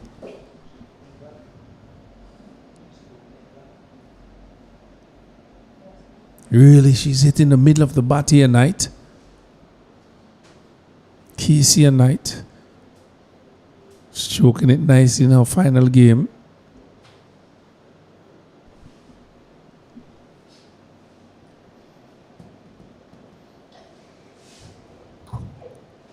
Run rate is 6.73.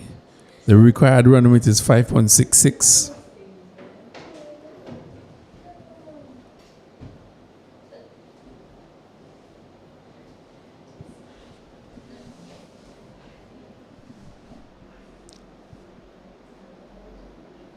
Not looking too happy. It's Glasgow in terms of the field setting.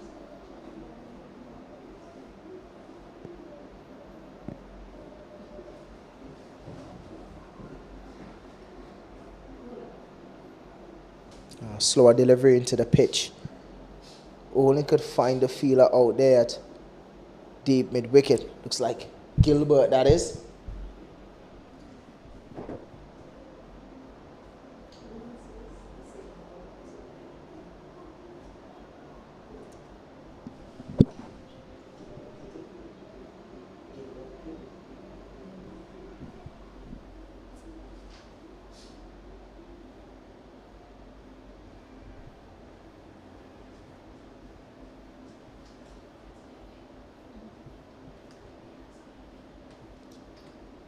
Glasgow here again. Full delivery outside here of something to the keeper's glove. Knights just reaching for that one. Didn't make contact.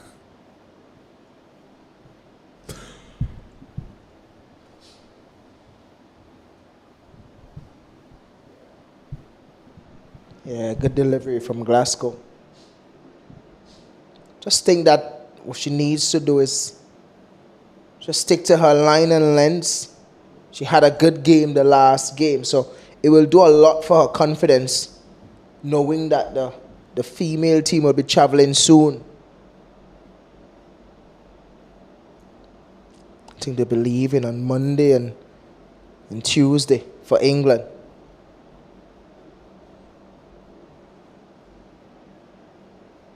So it will do a lot for her confidence if she can finish well tonight. The last game, she really had a good outing. If she can continue with that performance, going to England on the back of two good performances would mean a lot to her.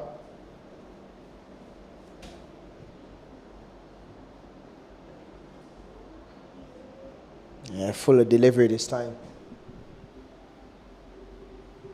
Well, it's a dot to finish. The score is 58-3.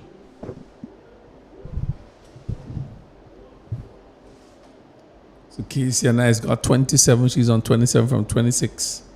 Hola got 10 from 15. Scorecard so far.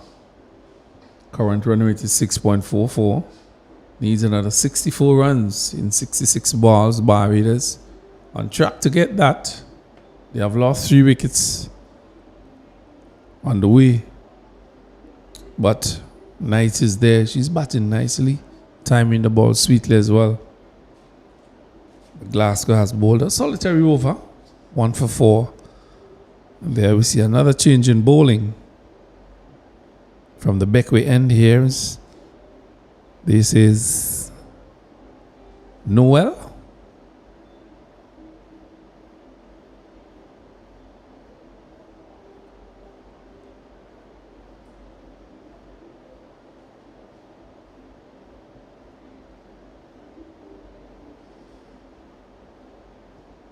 Good start, solid bat down to mid off, long off. Glasgow does the feeling.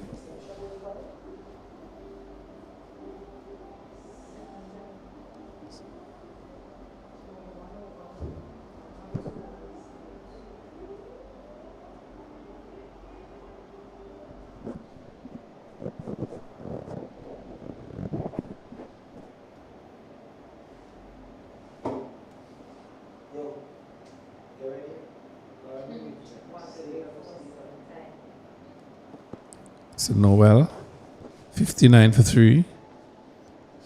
Calendar on 8 from 9. Knights, 27.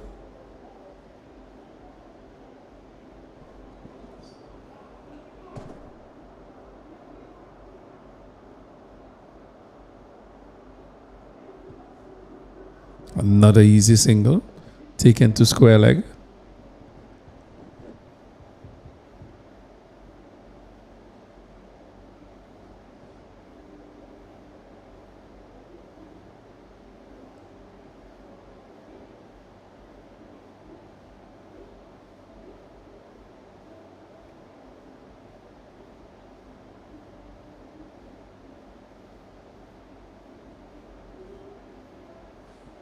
Yeah, some good hustling here between these two batters. It's in the outer portion of the bat and rushing through. It's both batters calling for a single immediately. Right away she responded and got through, got home safely.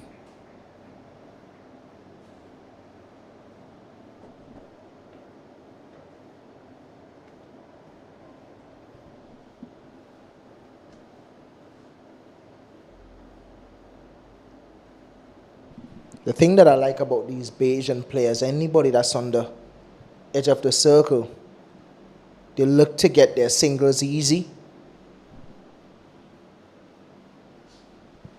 because they're hanging back so far on the circle. They're starting from outside, finish just on the edge. Just some soft touch can do for a single.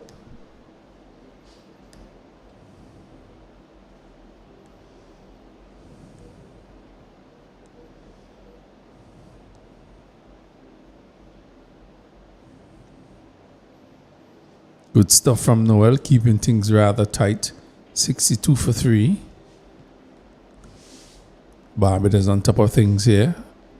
Required run rate is 5.90 and they are scoring at 6.31 presently.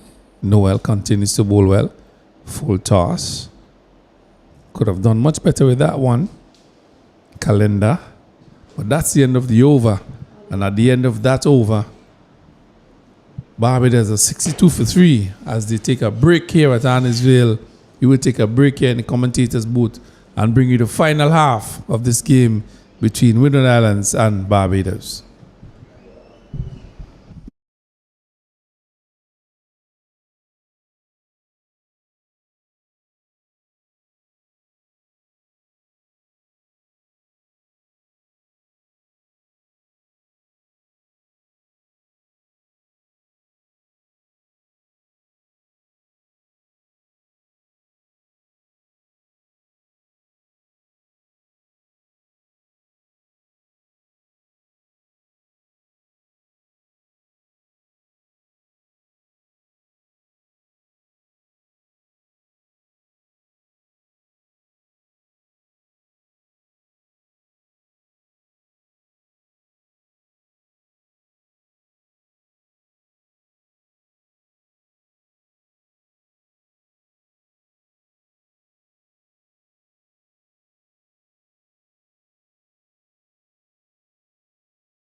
Well, welcome back here at the Arnisville playing field.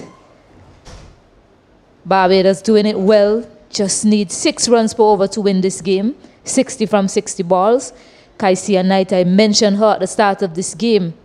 Loves this opposition, scores runs against them, and looks in prime position to take her team to a victory, the first of this tournament. Windward Islands, they have 2 other spinners that they can turn to, but because of the dew, you'll say that they've played right into the hands of Barbados, who prefers the pace.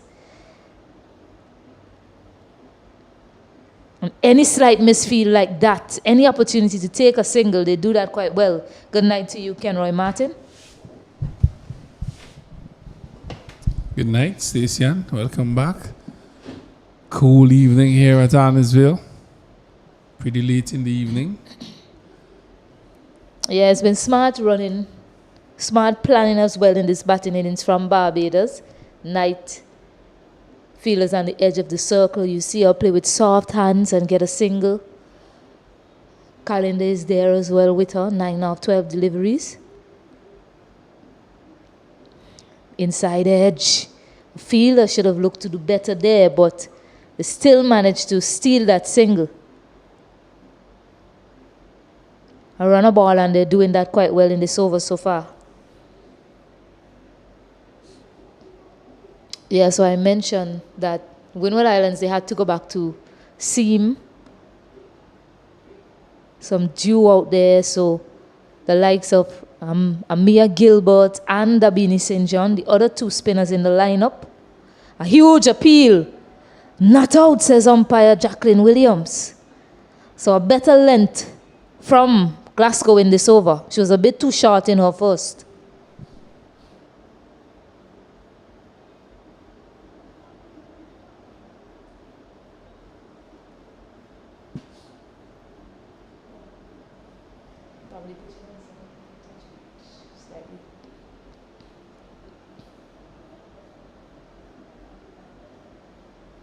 Continuing with that fuller length, but managed to work it to the onside and pick up another single.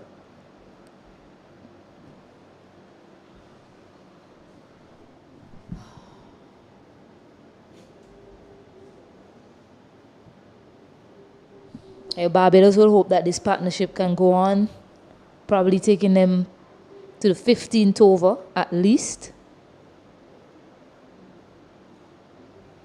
A short delivery. And again, the urgency in the running, and lack of urgency from the fielders for Windward Islands, allowing them to steal a single. A call from the umpire as well, perhaps hit her in the helmet. Calendar. Looks as if it came off the bat to me. But they're going to have a check. And the physiotherapist will have a closer look at that, just to see where it struck her, Calendar. They're doing the concussion test. Let's see if my eyes are deceiving me, Kenroy.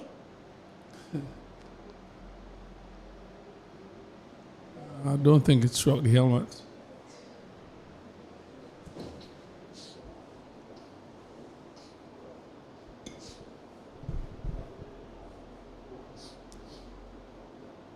Yeah, the fielders have to be more alert to what is happening with these two. They're not picking up the boundaries at will, but the situation of the game doesn't really call for that. So they're doing the next best thing. They're dropping well and running. So the fielders on the edge of the circle have to pay more close attention to what these two batters are doing out there in the middle. At the end of the 11, 66 for 3. Yeah, just knocking it around, these two players. So far for Barbados. One is on 11 from 14 and 31 from 32. Knights. So Calendar, Knights. Pretty good partnership so far. Need another 56 runs. Yeah, we'll have to get a check with the scorers there. They have that. The over is finished, but the umpire still has another ball remaining. This one is whipped off her legs. Half stop there. She would pick up another 2 runs, but she really saved 2 runs there, Stacey-Ann. Yes. Abini St. John in that position at short fine leg. Short delivery on the line of the leg stump. She swiveled and pulled it well. Kaisia Knight takes her up to the 30s now. Well, she was in the 30s before. She's 33 now. 68 for 3 at the end of 11 overs. Yeah, nice crowd in tonight.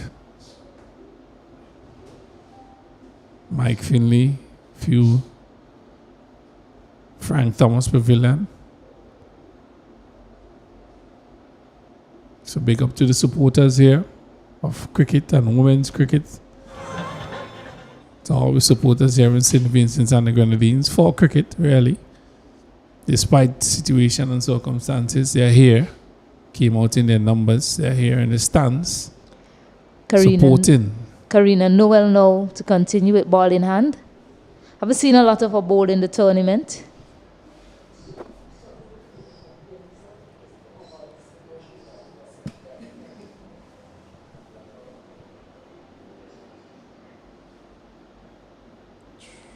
Bowls a fuller one that Kalinda drives to the cover region.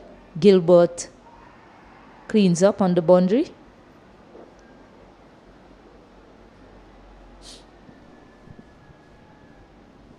They certainly won't mind the pace on the ball. The number of spinners they face in this tournament, Barbados.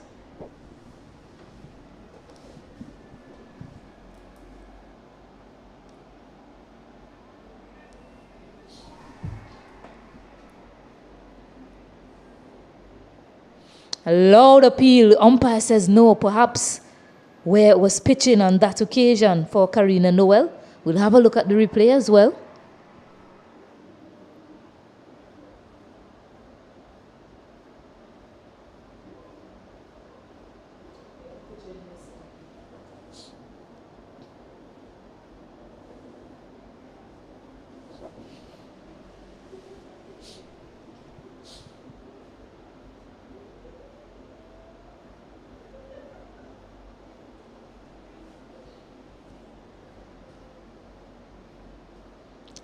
Opting to leave that alone that time.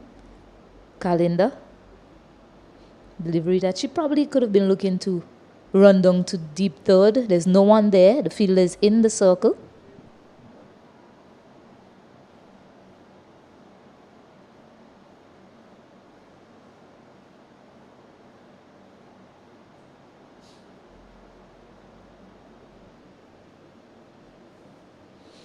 Tries to play it across the line. And Noel has the last laugh. She's bowled, Kalinda. And the wicket that the Windward Islands were after to break this partnership come by way of Karina Noel. Yeah, that's a swing across the line, pitched on a good length, and really racked into the timbers, dismissing her. Barbados now 71 for 3, for 4. That wicket of Kalinda goes back to the pavilion, and they both had a good partnership, had something good going, herself and Knight, and shot wasn't really warranted. Across the line, missing it completely, and it rocketed into the stumps, and Barbados suffered another loss. Yeah, certainly wasn't called for, given the situation of the game that they're in. You have Kaisia Knight at the other end, anchoring the innings. She just needs someone to stay with her. Young Ebony Brathwaite now, in for her second game today. Field comes in right away. 2 fielders out, deep third and mid wicket. Full delivery. Can't get it past the offside.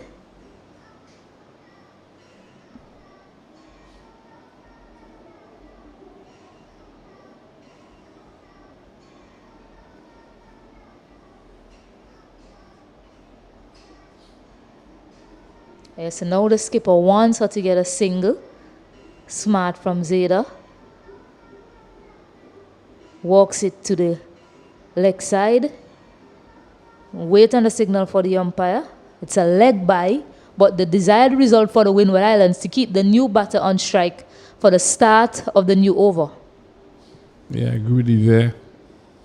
Bowl less deliveries at nights and bowl after the fresh batter. Is Brathwaite.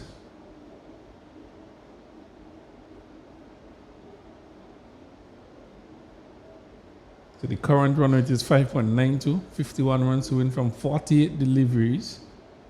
So still on track here, Barbados. Just have to be smart about it. They're below the required run rate.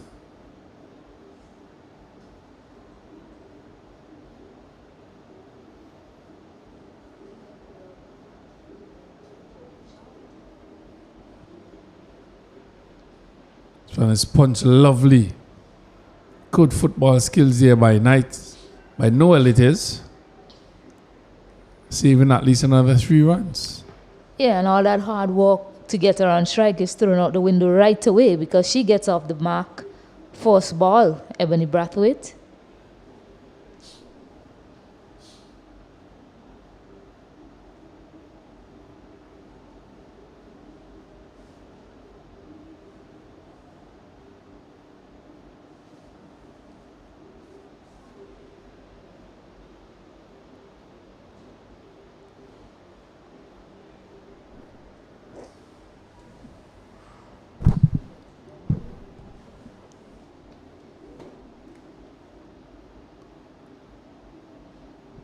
Yeah, those of you just joining us, we had other games on today. Leeward Islands versus Trinidad and Tobago. Leeward Islands beating Trinidad and Tobago for the first time as well ever in this tournament. And Jamaica beating Guyana. We'll see those two in the final as well on Sunday.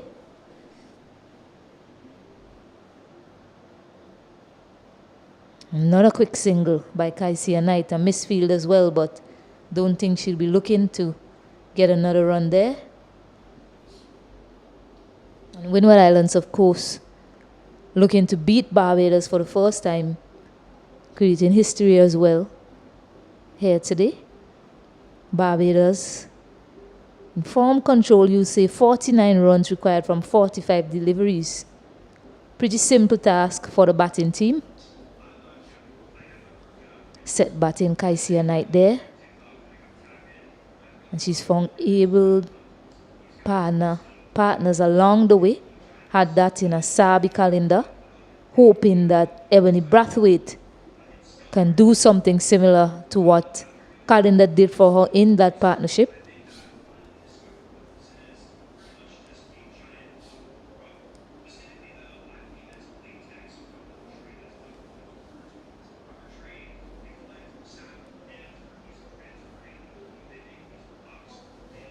Whips this one down to deep fine.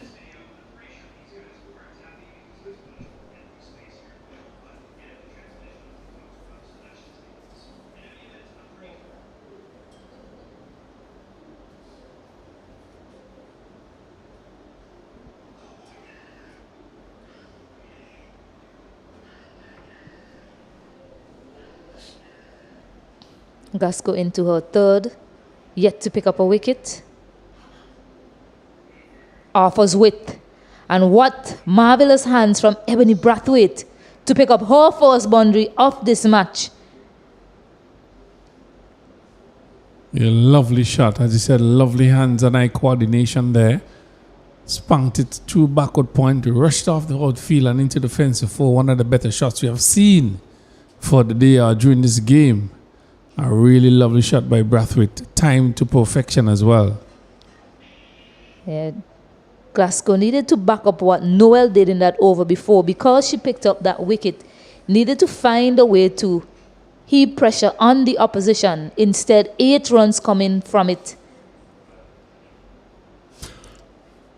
And squeeze in the balls and runs required very close to each other. 43 required from 42 now. Nice would be key here to finish this game for Barbados. She's a set batter. She needs to carry her bat all the way through the innings if Barbados ought to cross those lines as winners in this final game. Fuller delivery. A good pickup was needed there. Perhaps would have seen the batter in trouble with an accurate throw. Was a single to start the over from Noel. Has the newer batter in sights though.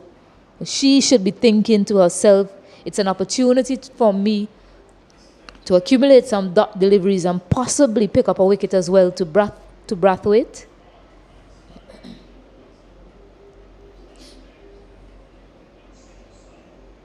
It seems to like the pace on the ball, Ebony Brathwaite.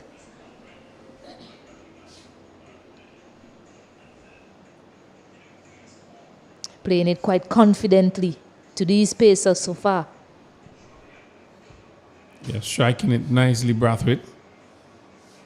Just need to piece those gaps, get the ball in the gap, look for the ones on the twos, dispatch the bad deliveries.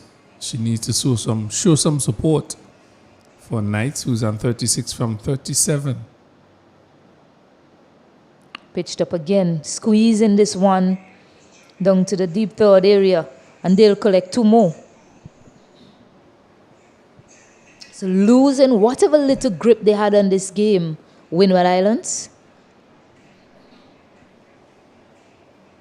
Yeah, Barbados just slowly crawling into this game, taking control of the little things, running between the wickets, running on the misfields. They keep doing the right things. They run in the first one hard. So just the basics. What a catch it is. What a catch it is. Glasgow running back. It looked like she didn't have it there, but her hands came out and it stuck. And a beautiful catch taken there by Glasgow running back. Yeah, it was pitched up. Ebony Brathwaite thought she had enough to get it over that field of Glasgow. Who took a really good catch running back to dismiss Ebony Brathwaite, who looked good for her brief stay at the crease. 8 from 9 deliveries, Brathwaite. Yeah, that was a really lovely catch by Glasgow. Thought that it had gone out of her grasp, but she chat back.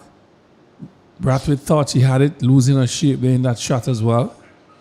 There's Glasgow, eyes on the ball, hands out, almost bubbled out, but a good catch by Glasgow. And at the end, Brathwaite has to go back to the pavilion. She's out. Caught by Glasgow. Bowl Noel for 8.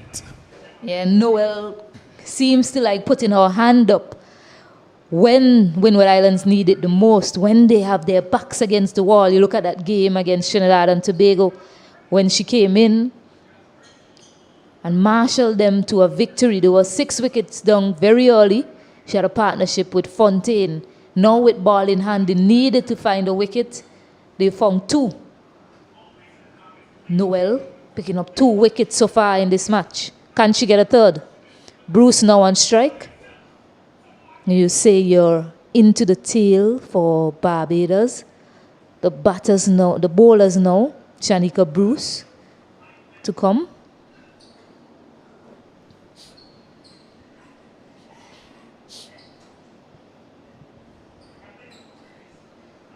Pinch a quick single there as well, Bruce, to end that over. A successful one for the Windward Islands and Karina Noel. 4 runs coming from it. Windward Islands 83 for 5. Yeah, even Steven game here between these two teams. 39 to get from 36 deliveries.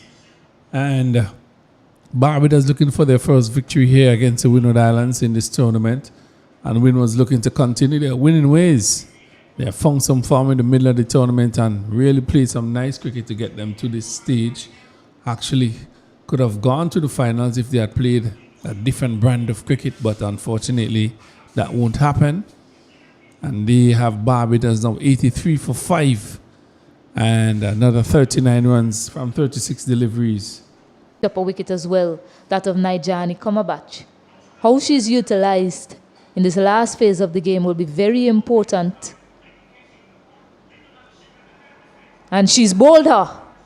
Another wicket goes down, this time picking up the left-handed batter, Shanika Bruce. And another one bowled to her name tonight. Afi Fletcher, quite relaxed. Well, brought back in to get that wicket is Fletcher, the big bowler. Big occasion this is. And she came back and delivered for her skipper, claiming the wicket of Bruce. Bowled. And a lovely delivery it is. True bat and pad and hitting those timbers. And Barbados have lost wicket number 6. It's 83 for 6. 14.2 overs. Current run rate is 5.79 as I see that we flighted and turned in between bat and pad. Striking the off stump. And another wicket for Fletcher.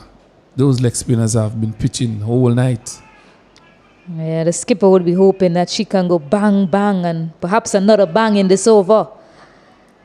Barbados just need 39 runs from 34 deliveries. Young Nia Wood in for her first game tonight. And she has to face Afi Fletcher first up. Looks like a googly station. Ooh, beating the wicket keeper as well. Also, not too sure if it's a little bit of bat was on top of that, but by signal by the umpire. A really good leg spinner again by Fletcher. Yeah, one of the few rare mistakes from Fontaine, who's had pretty good glove work behind the stump, but she needed to take that and keep Nia Wood on strike. Instead, Kaisia Knight is on strike now. Certainly will be looking to play out Afi Fletcher here, Kaisia Knight.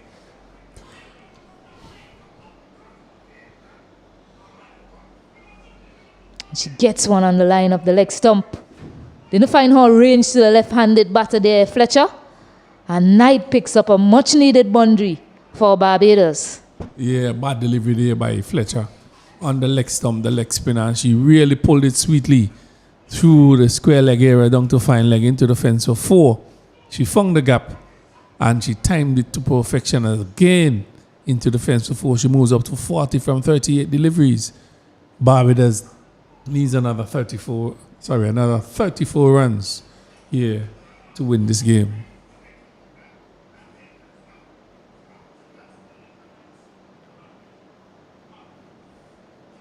Pressing forward there, Knight. Keeping her out. One more delivery in this over for Fletcher.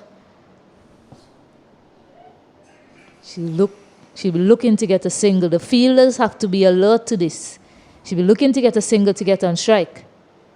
Gets it quite easily. Tossed up delivery. So 6 runs coming from that over. A wicket in it.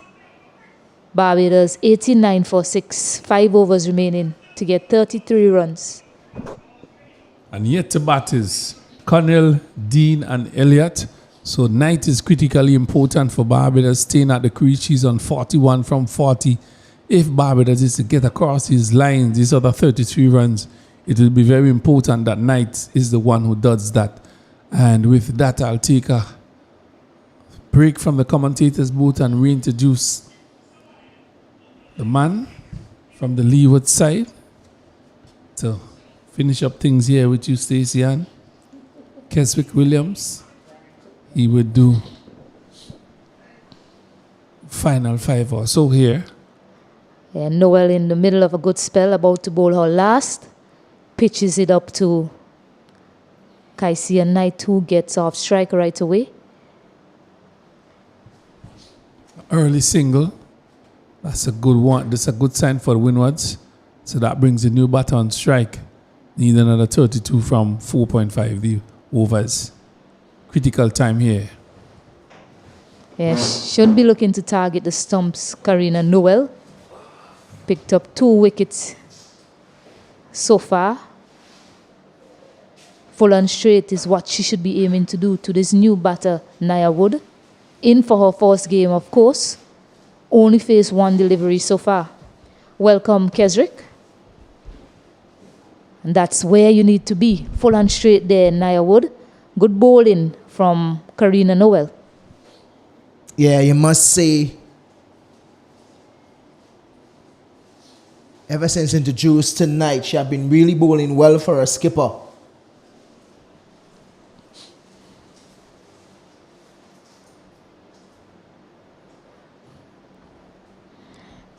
Yeah, at worst, 3 more dots for Windward Islands. And Windward Islands will be hoping that she can pick up another wicket. Of course, Kaisia Knight at the other end is hoping not to run out of partners. Very close to pulling off their first victory. Barbados Wood looking for a single to get off the mark and get off strike. Not to be. Yeah, the tournament finished tonight is the Windward Islands, but something that they could look forward to in the future with Noel with ball in hand. Plays this one down to Glasgow, who fumbles. So Nia Wood gets her first score on the board. First run in this tournament, playing her debut match here, I believe. I don't think I've ever seen that name before, Nia Wood.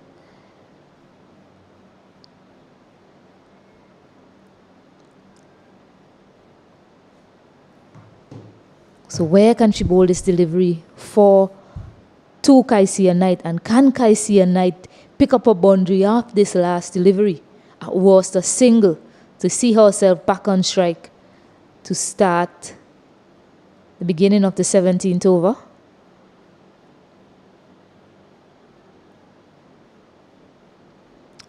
Tries to go big. Gets a single and gets on strike. To end the spell, a wonderful one from Karina Noel. 3 runs coming from the last over.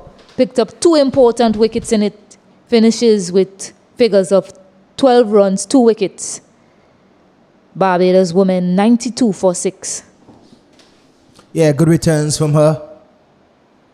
As I mentioned, it's the last game for them tonight, but someone that they could look forward to in the future to bowl a few overs for them. Really did a fine job in terms of her errors that she hit. Really bowled wicket to wicket. Well, Picked up 2 wickets as well. So this is really good from her. Just would have really liked to see them making that extra push to try to get into that finals on Sunday. Trying to pick up those points, bowling and batting points that was up and offered in this game. If they did pick up those points, it would have given them a chance to get into the finals on Sunday, but it's just the intent. I really wasn't seeing that intent to get them over that line, Stacey. yeah, Zeta James with ball in hand now. And you mentioned Noel, someone I can look forward to bowl for them. She's bowled quite a few times in previous tournaments, hitting the good area that time. Kaisia Knight, they're looking for 2. They're coming back. A better throw, a stronger throw was required there to see Kaisia Knight shot. They were always looking for 2. But on the topic of Noel, she's someone that they can turn to. She's bowled in the power play before. But I guess given how the tournament has gone and the number of bowlers that Windward Islands have in their armory, particularly the spinners, and how the spinners have done well in the tournament,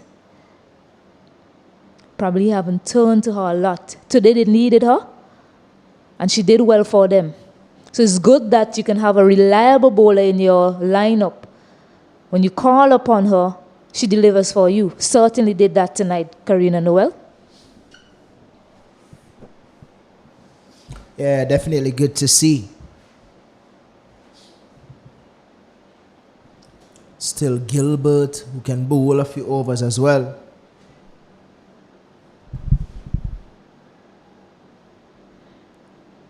So one tossed up, basically walking that single.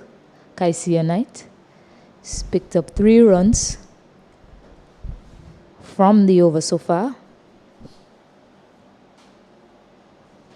Windward Islands game is getting a bit tense now. They'll be looking to try and keep Wood on strike or pick up another wicket from that end. Calm figure of Kaisia Knight at the non-striker end. Oh, they're looking for a single. Just needed to hit the stump. No one was backing up as well. Kaisia Knight was running anywhere it went, and they managed to squeeze a single. Not ideal for Windward Islands, but good running from Barbados in the end. Yeah, cheeky one from Barbados. Kaisia Knight was always looking for a single. Woods wasn't. Yeah, every one of these runs that they're getting will count. This game might go down to the end of the to the last over. I'm seeing a signal there from the umpire. It looks as if she's transgressed that front line, Zeta. It's a free hit signal. I'm waiting to see if it was a full toss. I didn't get to see. Perhaps a full toss, given how she's rubbing that ball, Zeta. She misses out on the free hit. Wish I could have seen the replay for the ball prior. Perhaps, maybe a full toss. Swing and a miss again. But they managed to get 6 runs off that over. 98 for 6, 17 overs remaining. 24 runs to get from 18 balls. Yeah, a dot to finish. It's something that we become accustomed to when it comes to Zeta James bowling her overs. She's always pretty much in control of what she does with ball in hand. Yeah, I'm I'm looking around the field and I'm wondering who will bowl these last 2 overs. Zeda perhaps will bowl one, but who will bowl the other? Maybe Glasgow. I believe she has another. Hasn't quite found her length tonight, Glasgow. But she's gone to Afi now. I was thinking perhaps Afi will bowl the penultimate. But she's thinking she wants Afi to pick up Kaisia Knight in this over.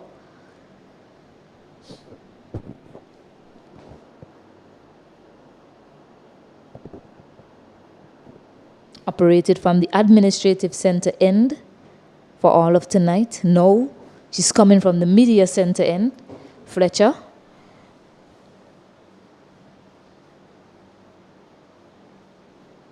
Starts well. But Knight will be thinking, don't want to lose my wicket to Fletcher. And I'll see what I can get off the other 2 overs to take my team to victory. That's what she'll be thinking. See how much, see whatever you can get off of this over from Fletcher. Trying to get a boundary would be ideal. Looking for 2. Woods not. Not looking for a second one is Woods. Yeah, Things are getting really tight here. Yeah, now the fielders need to show great awareness for the situation. Woods hasn't been striking the ball with any sort of power. She's been looking to just drop it and run. The fielders are very deep on the edge of the circle. Needs to be tighter to Wood. Restrict her from getting a single and getting Knight off on strike. As a fielder as well at that deep square leg. And that mid wicket, only 2 fielders out. There's someone with the class of Afi Fletcher. This one, loud appeal from Afi Fletcher. On move his umpire. But a good delivery. If they don't get a boundary in this over, Stacey, you would definitely say it's a wonderful over being bowled here by Afi Fletcher. Yeah, and really put them in a position. Yeah, and that's with what them being a bit more confident to win this game. And that's what I've been saying. The fielder there wasn't alert to the single. A big hit to the leg side. Just a single. They come back for 2. Not a strong enough throw. Just holding the ball a bit long in her hands, Ashlyn Edwards. The fielders need to be aware of what is happening out there. Kaisia Knight, valiant effort from her, 50 up her 49 balls, carrying her team tonight. Yeah, she definitely needs to. She needs to take it to the end. Needs to try to finish with a boundary. While bowl from Afi Fletcher, slowing it up. Doing the next best thing. She's getting the singles. There's a huge appeal for a run out. No, says umpire Williams. 1 more ball remaining in the over. Wood has been getting off strike. Well, it appears as if the over... Yes, 1 more ball remaining in the over. Wood has been getting off strike quite easily. Now they don't mind if she gets the single. I'm not sure if Kaisia Knight will take it if it's on offer. Now is where they want to spread the field and give Nia Wood the opportunity to get a single. 1 more delivery coming up in this over. Now the fielders are really close. It's like they're doing it in reverse, Kesrick. That field, that extra cover is much closer now. Yeah, definitely would have asked Woods to really dig deep and try to get a boundary off of this delivery. It's a dot to finish. 5 runs coming from that over, and Afi Fletcher ends her spell as well. Barbados woman needing 19 runs from 12 deliveries. A lot rely on Kaisia Knight to do it for them.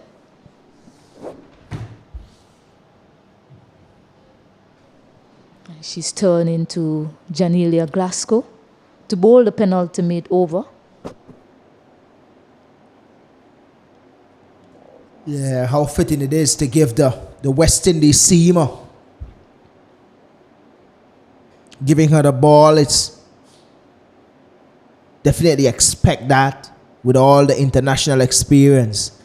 Let's see how she would go about bowling this over.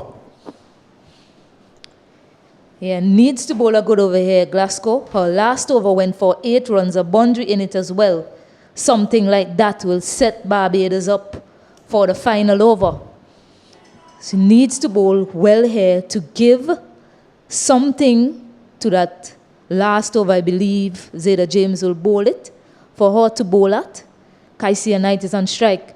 First thing they should look to do is get her off strike, try and bowl the remaining overs to young Nia Wood.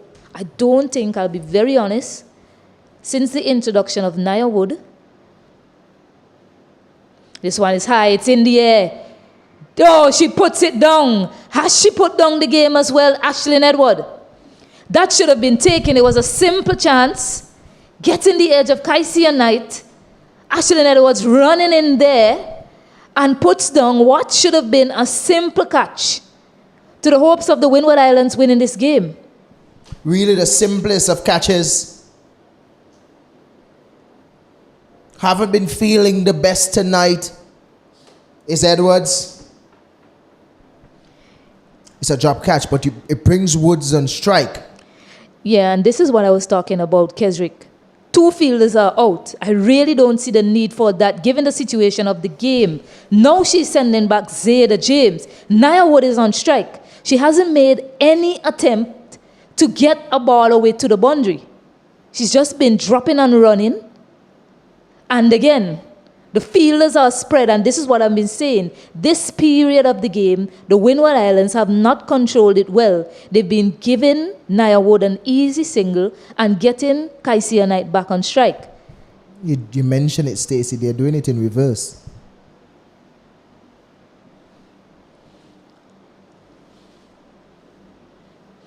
It's very interesting from the Windward Islands. You saw what Trinidad and Tobago did to Barbados. Anisa Mohammed, the captain there, looking to use her feet. Another single. 3 singles in this over so far. They're looking for 2. Should be a run out. Unfortunate. The young lady dropped her bat in the process. I hope she's okay. She slipped as well. Oh no, I hope she's okay, Kesrick. Yeah, the physio runs on. Was looking for 2 to try and get Knight back on strike. Slipped in the process, Nia Wood.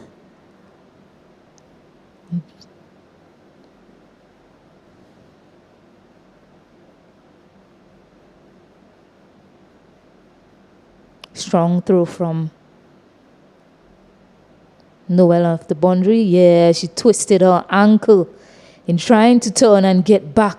Unfortunate scenes here at the Annisville Sporting Complex. The young lady fighting hard for her team. Last match of the tournament as well. Yeah, but Windward Islands really needed to control that period in the game. The last 2 overs or so should have been looking, well, since the introduction of Nia Wood, they should have been looking to squeeze and shut her down. And that's what I've been saying. I go back to that game, Trinidad and Tobago versus Barbados, that first game. The replay comes back. You see something unfortunate here. The young lady twisting her ankle. That is what Anisa Mohammed did so well. Kaishona Knight was the set batter on strike. They kept losing wickets in that period. And what Anisa Mohammed did, every time Kaishona Knight got off strike, she would call in the entire field, not allowing the other batter to get Kaishona Knight back on strike, not allowing them an easy single. And then at the end of the last over, at the end of the last ball, she would then spread the field and allow them to get the single, keeping Kaishona Knight from the strike.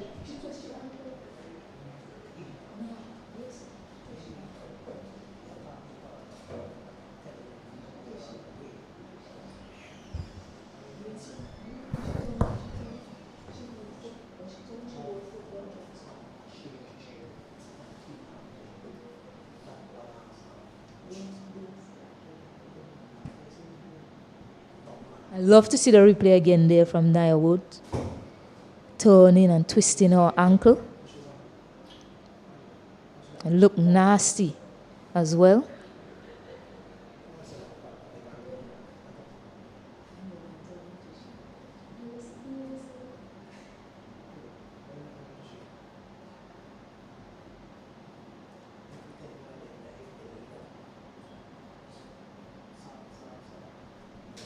Yeah, right there. She was about to turn and oof, that ankle just twisting awkwardly, landing on it as well.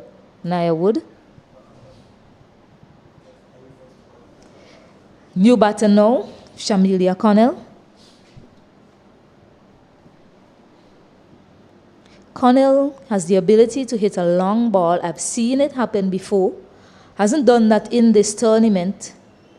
But I'll think Windward Islands would be thinking perhaps Nia Wood was a better option to have in the middle because she hasn't looked to show any sort of intent. One thing I know for sure, Shamilia Connell will definitely show intent. She will look to take on the bowlers.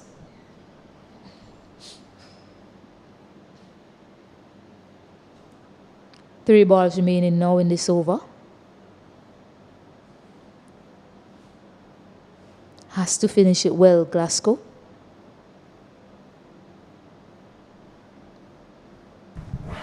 Connell gets off the mark.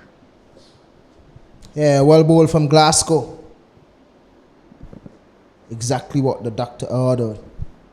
As long as she keeps it there, she'll be fine. Just 3 runs off this over.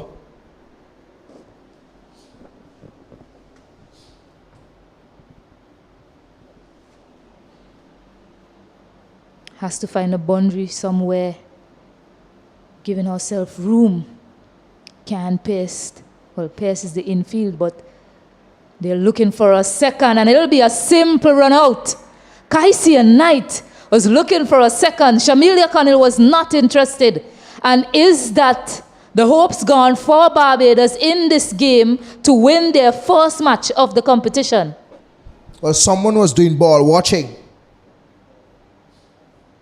Even though I think it really wasn't a second, because she get to the ball really quick. One of the better fielders for the Windward Island team is Zeta James. Yeah, there was no second there. She's out the picture. Windward Islands really playing them out of this game. Good over here by Janelia Glasgow. Really good penultimate over from her. Yeah, 2 wickets run out in that over. Keelia Elliott, a new batter now. Perhaps Kaisia Knight was thinking Connell probably would have looked to sacrifice her wicket. Probably just run no matter what. See if they pull it off. If not, then Kaisia Knight is on strike to face the next delivery. There's one more delivery remaining now in this over. 15 runs to get from 7 balls.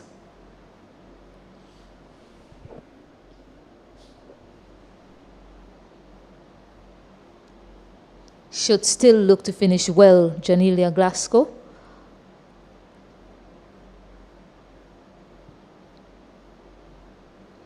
Finishes with a dot.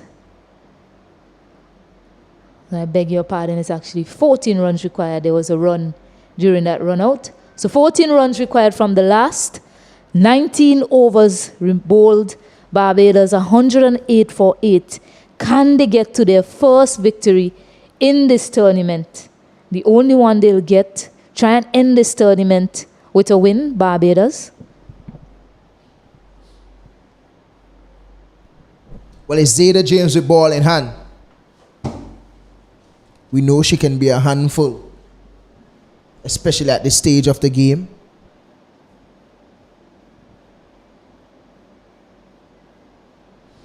Yeah, the skipper taking full responsibility to try and finish this game for her team.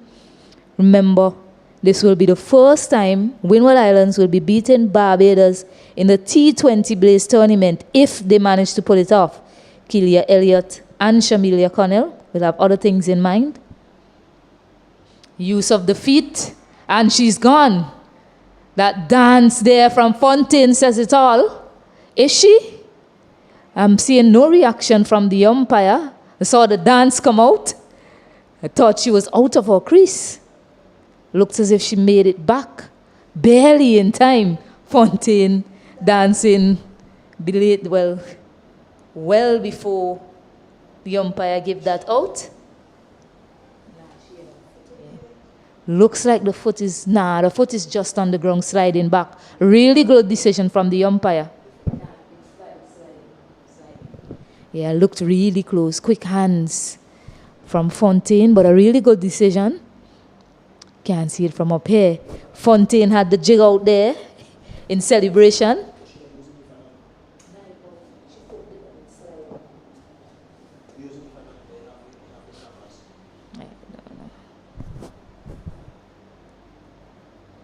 Swing and a miss again.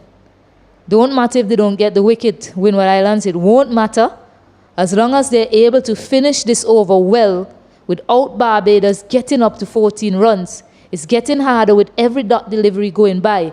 Using the feet again. Hits it straight to Zeta James. Is it a run out this time? Jacqueline answers in the affirmative. And Shamilia Connell, this time they get the wicket and she's run out. Yeah, she just need to continue to walk straight to the Barbados dugout. Hit the ball into the pitch. Easy bounce back to Zeta, one of the better fielder for the Windward Islands. Easy work from Fontaine. Good glove work. No problems there for the umpire. Easy decision.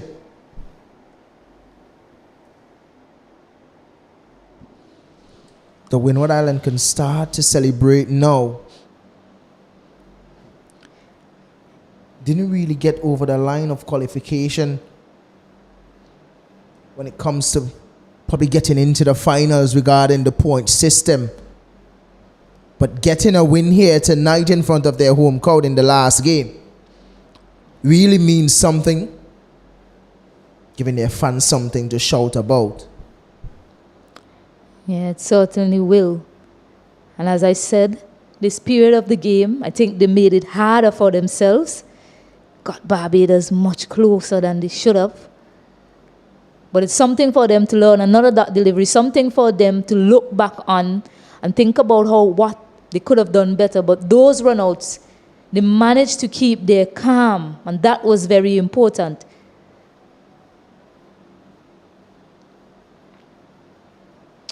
Misfield, but 13 runs required from the last ball.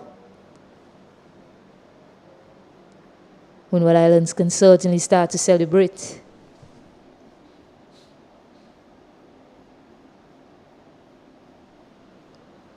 Yeah, and a dot to finish and a victory to Windward Islands. Can't make their way into the final on Sunday, but they managed to finish the tournament winning their last 3 games against Trinidad and Tobago, Leeward Islands, and now Barbados, respectively.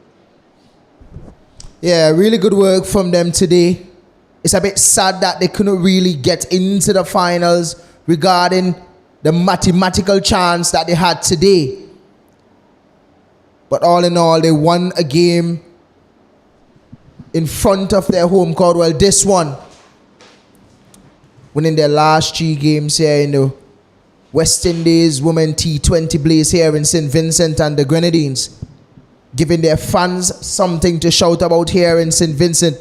Probably the best crowd we had all tournament. And it's a Friday night here in St. Vincent and the Grenadines. Carnival is opening tomorrow as well here in St. Vincent.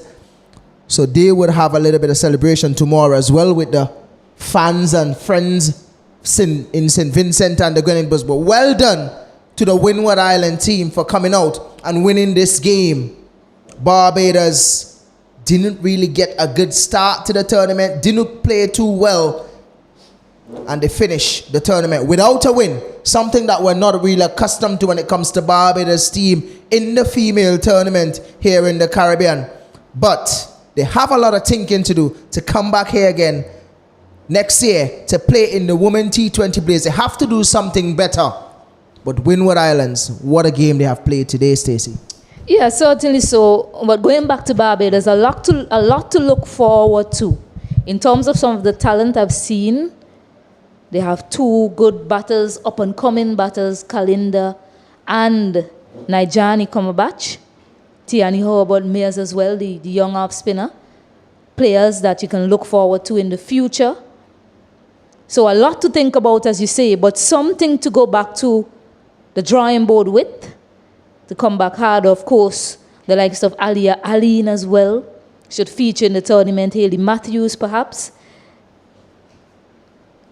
Windward Islands finishing this tournament on a high, much deserved. Afi Fletcher stepping up with bat and ball. But a lot of credit should also go to Karina Noel in this tournament. That first game that they won versus Trinidad and Tobago, scoring 24 runs, and then coming in this match where they needed a wicket, breaking that partnership of Asabi Kalinda and Kaisia Knight, really set things up for Windward Islands in the back end.